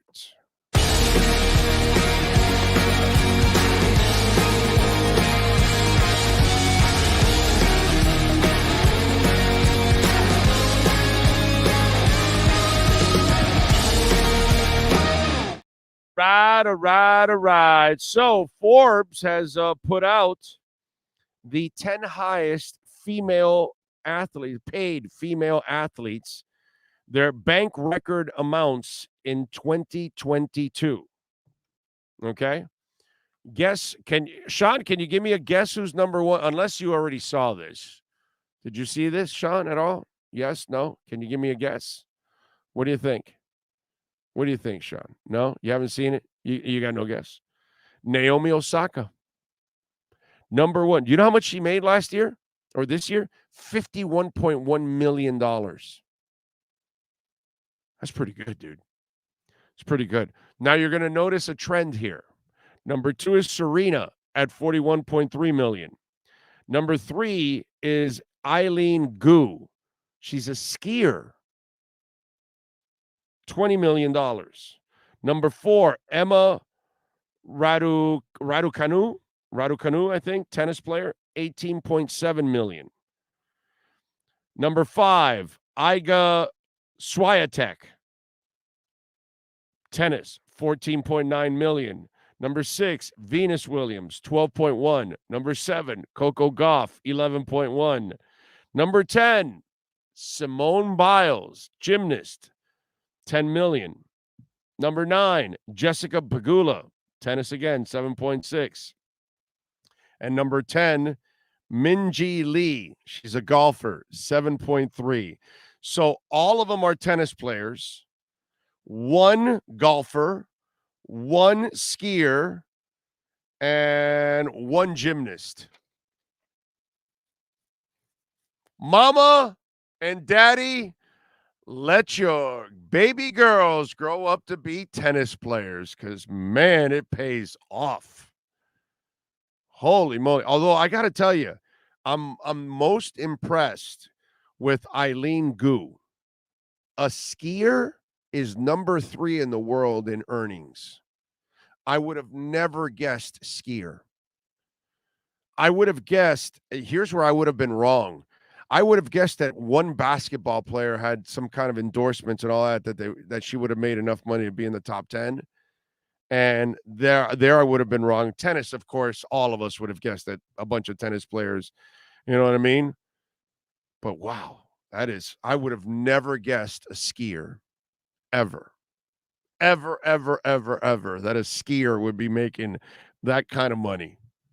Cool sport too, man. That is your KSDT CPA Sports Business Report. This has been the KSDT Sports Business Report. KSDT CPA is one of South Florida's largest and one of the country's fastest growing accounting firms. KSDT is recognized by Forbes as one of the top tax and accounting firms for 2022. KSDT CPA is a full service firm that also excels in crypto. Visit online at ksdtcpa.com or call 305-670-3370. By the way, they have 3 different locations there at KSDT. Now, Dave Broward and Palm Beach counties. If you live in South Florida, they're a South Florida company. Forensic accounting and business valuation, management advisory services, healthcare advisory, property management, wealth management. They do it all, man. And tax, estate and gift tax, family business tax. They do it all. I'm telling you, they will help your business grow. So check it out. All right, KSDT CPA. All right. Anyway, I want to talk a little Dolphins, okay? Because for me, this game is not necessarily the end-all be-all for anything, but it's a nice way to see Mike McDaniel was kind of critical of himself in the press conference this week, talking about how he's well aware on how bad they are in 3rd and short. He's well aware about people like me complaining that, yo, dude, you passed every time on 3rd down. Like, that made no sense on a night where you were running the football against the Bills. And you saw Poupart put out that stat on how they have failed miserably on 3rd and short passing, yet they have actually had success on 3rd and short, running the ball 7 of 11 times. And yet the only 3rd down that they converted against the Bills on 3rd and short was on a run. McDaniel did not do a good job of adjusting from the Niners to the Chargers game. He did not do a good job of providing the right play calls in that game. When it came to the running game, he needed to complement his offense and his defense a little bit more by running. I can't blame McDaniel for Trent Sherfield or Hill's drops. Okay. But what's important to me is I want to see, we were critical. I was too. Obviously, I led the way with Tua explaining his major injuries have all come from, we explained it, right? He holds on to the ball too long. And we kept saying, kid, you got to get rid of the ball. Live for the next play, the next series, the next quarter, the next game, the next season. And guess what he's done?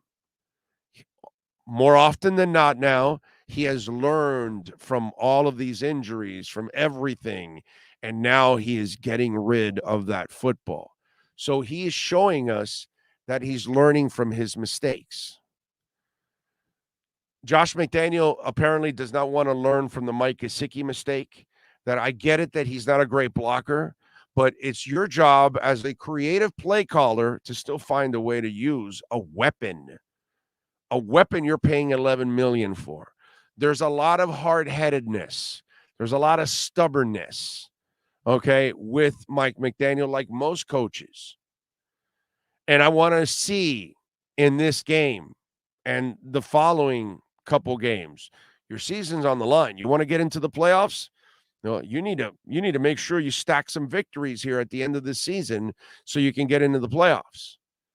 You got a little break that the Jets lost last night to make your life a little easier, but it's not about the other teams. It's about you. So what are you going to do if the running game's working? Are you going to keep milking it? On 3rd and short, are you still going to pass the ball? Are you going to use players in positions that they're not ready for, like Braylon Sanders? I'm a big Mike McDaniel fan. I love what he's done overall. But as a young coach, like any of us, when we start something new, we're going to make mistakes. Unfortunately, that's just the way it is. Why? Because you're a human being and so am I. We were built imperfect. Well, actually, I'm sorry, Lord. You actually built us perfect. We're just imperfect in the way we go about things, not you. But, we're imperfect as people, and we've got all kinds of faults. And I want to know if McDaniel can fix a little bit of that stubbornness that he's got going on, because it's for the betterment of his team. Let's see how he handles certain situations against the Green Bay Packers. I am intrigued to find out if Mike McDaniel can learn from his prior mistakes. All right. What else do we have going on in the world of sports? By the way, I always tell you every day is precious. And every day that we're here, just enjoy it and enjoy it to its fullest, and tell the people you love that you love them. Give them a hug, give them a kiss. People that you truly appreciate, make sure you tell them. The story of Ronnie Hillman, 31 years old, dies of a rare form of kidney cancer. And 31. I see these things every day. And as a 56-year-old man, I see that I've lived a lot longer than so many people that I watch. And that's why every day is precious. And, our thoughts and prayers to the Hillman family. And just, wow, every day, man. You just don't know. Just don't know. Rough one. All right, we got Pacers and Heat tonight. Got Panthers and Islanders tonight. Do want to remind you on Sunday, Sean and I will be ready for you at 11 a.m. All right, 1 o'clock kickoff. We're always on whenever. If you're, I always trip out on Twitter. Somebody goes, hey, are you doing a pregame show? And when do you start? And, you can tell the people that don't really follow the show every day and listen, they might listen to a segment here or there that Sean puts up, but they're not really listening to the show overall, the ins and outs, because sometimes they just want to listen to the interview, but they don't listen to all the stuff in between like some of you do that you tune in.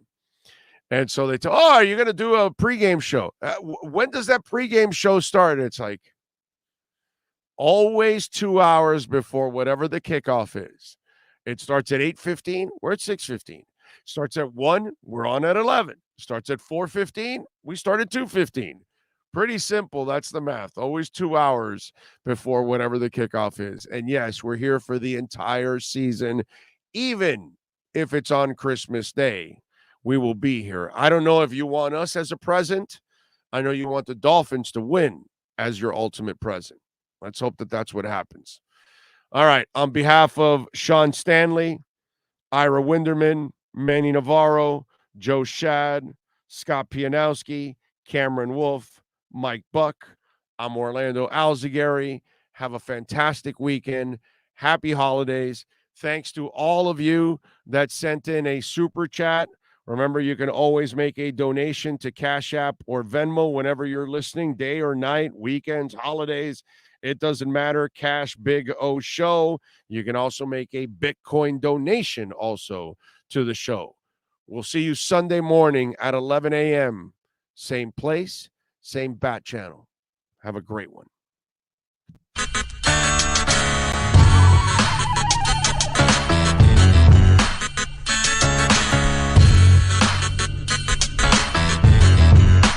This is the Big O Show.